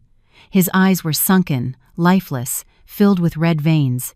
But upon seeing me, those eyes lit up with a strange light, a longing, a possession, a terrifying joy. "Olivia," he whispered, "you came back. Really, I knew you would come back." He walked towards me with a hesitant step, extending his arms as if to hug me. I instinctively took a step back. His outstretched arms froze in midair. His eyes were still fixed on me, a feverish look of a drowning man finding a lifesaver that sent a shiver down my spine. That gaunt face, the long, disheveled hair, I no longer recognized the man I had loved for 10 years. He was a stranger, or a walking shadow of the past. "But you're back. That's what matters," he swayed, trying to take another step towards me. I raised my hand, a firm gesture to stop him. He didn't dare move closer. He stood there in the middle of the fake pear blossom forest, and suddenly his legs gave way. He knelt, the proudest man I had ever known, the heir of a conglomerate, the one who had never bowed to anyone. Now he was on his knees before me on the cold white gravel. Olivia, I was wrong. I know I was wrong. He began to cry, a hoarse, broken sob, as if he had run out of tears long ago. You came back. That means you forgive me, right? I know you still love me. Our 10 years can't be thrown away just like that. I remained silent. I looked at him as if I were watching a play that had nothing to do with me. I felt no pain, no satisfaction, just a terrifying emptiness. Seeing that I didn't react, he panicked. He crawled on his knees, trying to get closer. Olivia, are you angry about Chloe? About the pregnancy? He looked at me, his bloodshot eyes gleaming with a crazed hope. But don't worry anymore. I've fixed it. I've fixed everything. My body froze. Fixed it? Yes, yes, he nodded frantically, like a child showing off his achievements. You didn't like her, so I gave her money. A lot of money. She will never dare to appear in front of you again. She and her family have disappeared from the city.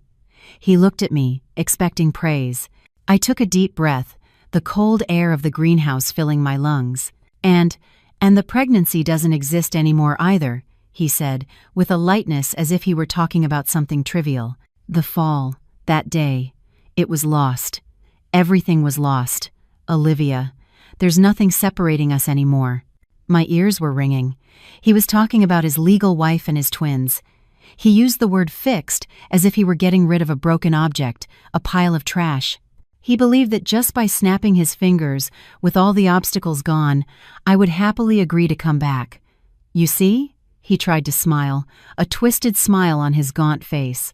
I do everything for you. The shares. I don't have them anymore. I don't need them. The company has collapsed. I'll build it up again.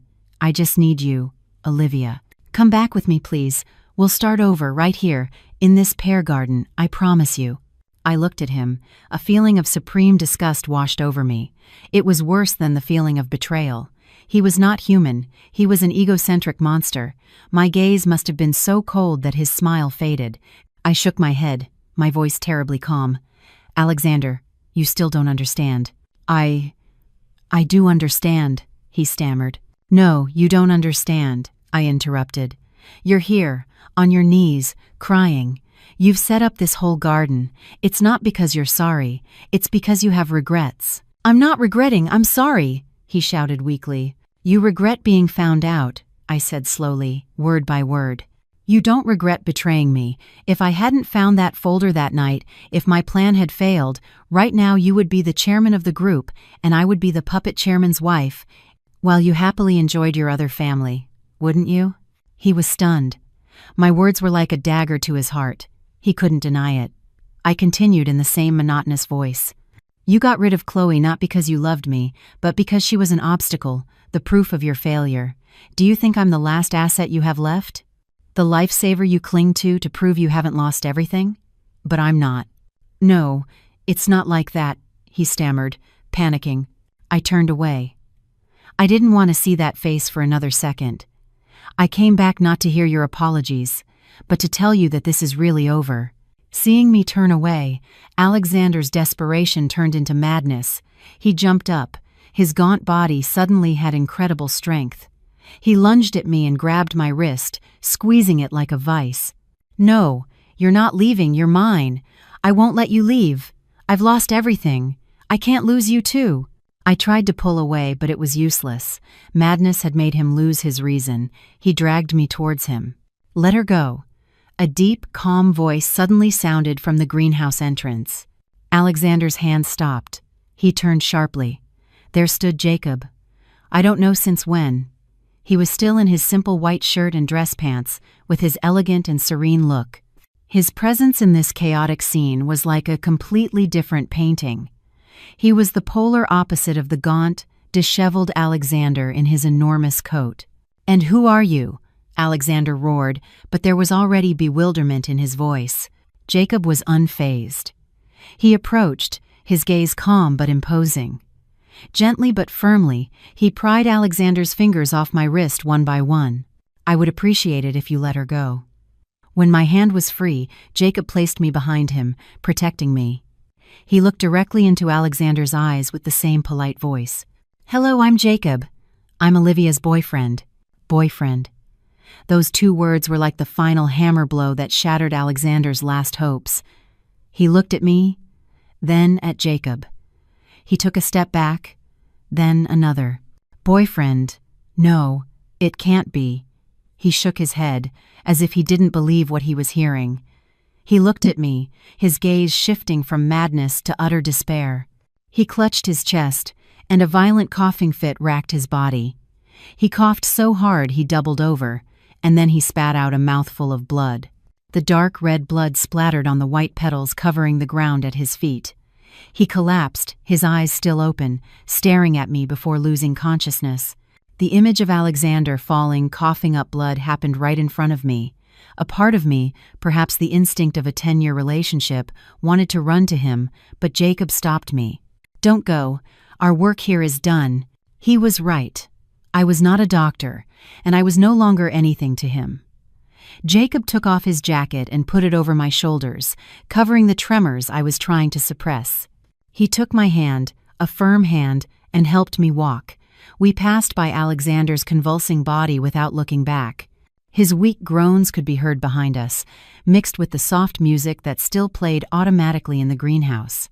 As we were about to leave, a figure stood in our way. It was Catherine.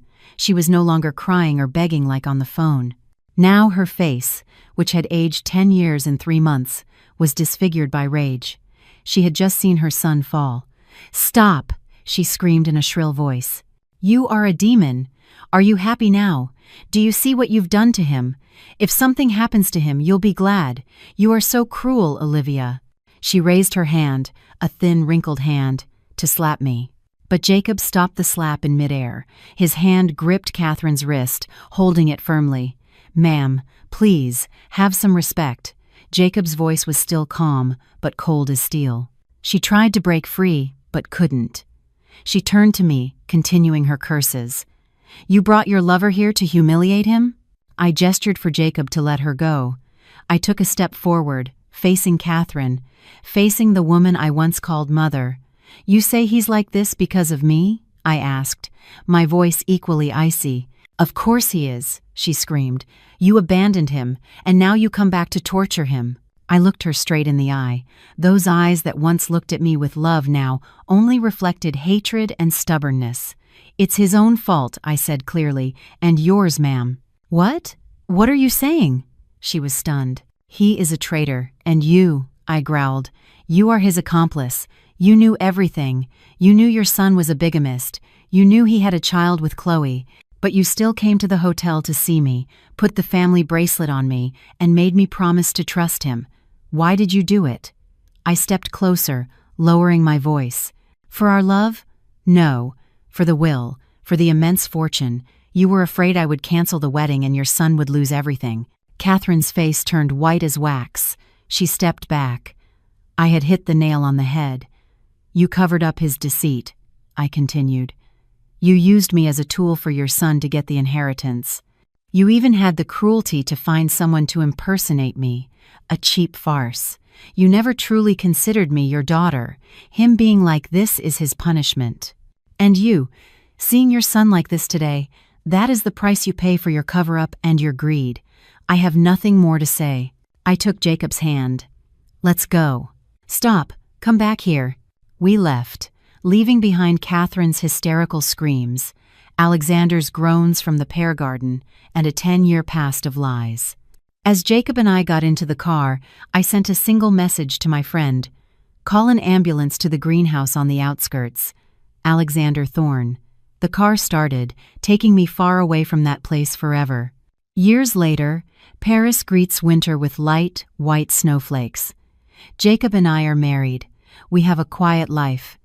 It's not as luxurious as my past, but it's warm and fulfilling. I've opened a small second-hand bookstore in an old alley, specializing in American and French literature. Jacob continues his work as a lawyer. He is now a respected voice defending American expatriates abroad. One Saturday afternoon, with a gentle snowfall, Jacob and I are taking a walk after closing the bookstore. We are holding hands. He goes into a small grocery store to buy some spices his mother back in the States asked him for over the phone. I wait for him outside, huddled in my beige wool coat. Across the street is a small restaurant with warm, bright lights. The sign says, Traditional Pho. The aroma of broth, star anise, cinnamon, and cardamom wafts through the cold street, a nostalgic scent. The place is full, with locals and curious tourists. I look curiously through the large window, fogged up by steam. And then I freeze. The man behind the counter, laboriously slicing thin pieces of beef with speed and precision. He is much thinner. His hair has streaks of gray, his back is slightly stooped. He wears an apron and works diligently, without distraction. There is not a trace left of the arrogant young millionaire, the dazzling air of yesteryear. Just then, as if by premonition, he looks up. Perhaps he feels someone staring at him. Our gazes meet across the steamed-up glass, through the dense traffic, through nearly a decade of hatred and pain. He stops, the knife still in his hand. In his eyes, I no longer see madness, or possession, or even hatred. Only a deep weariness, an acceptance of his fate, and a surprising serenity. Me too. My heart is calm, like a lake on a windless day. I no longer feel hatred or disgust. He is just an old acquaintance in a very distant place. Jacob comes out of the store, puts his arm around my shoulders, and hands me a bag of warm ginger candies. Are you cold, my love? I bought these to warm you up. I smile and shake my head. I take his hand. I turn away, without looking back at the pho restaurant. He has found a way to move on. I have too. He has probably paid for all his mistakes with the rest of his life. The past, however painful, is in the end just the past. It has been left on the other side of the street, wrapped in the hot steam of a bowl of soup. The greatest revenge isn't destroying those who have wronged you, it's finding your own peace. To forgive is not to say that what they did was okay, but to say that you will no longer let it poison your own soul. Jacob and I continue walking together towards the warm yellow lights at the end of the street, where our home awaits us.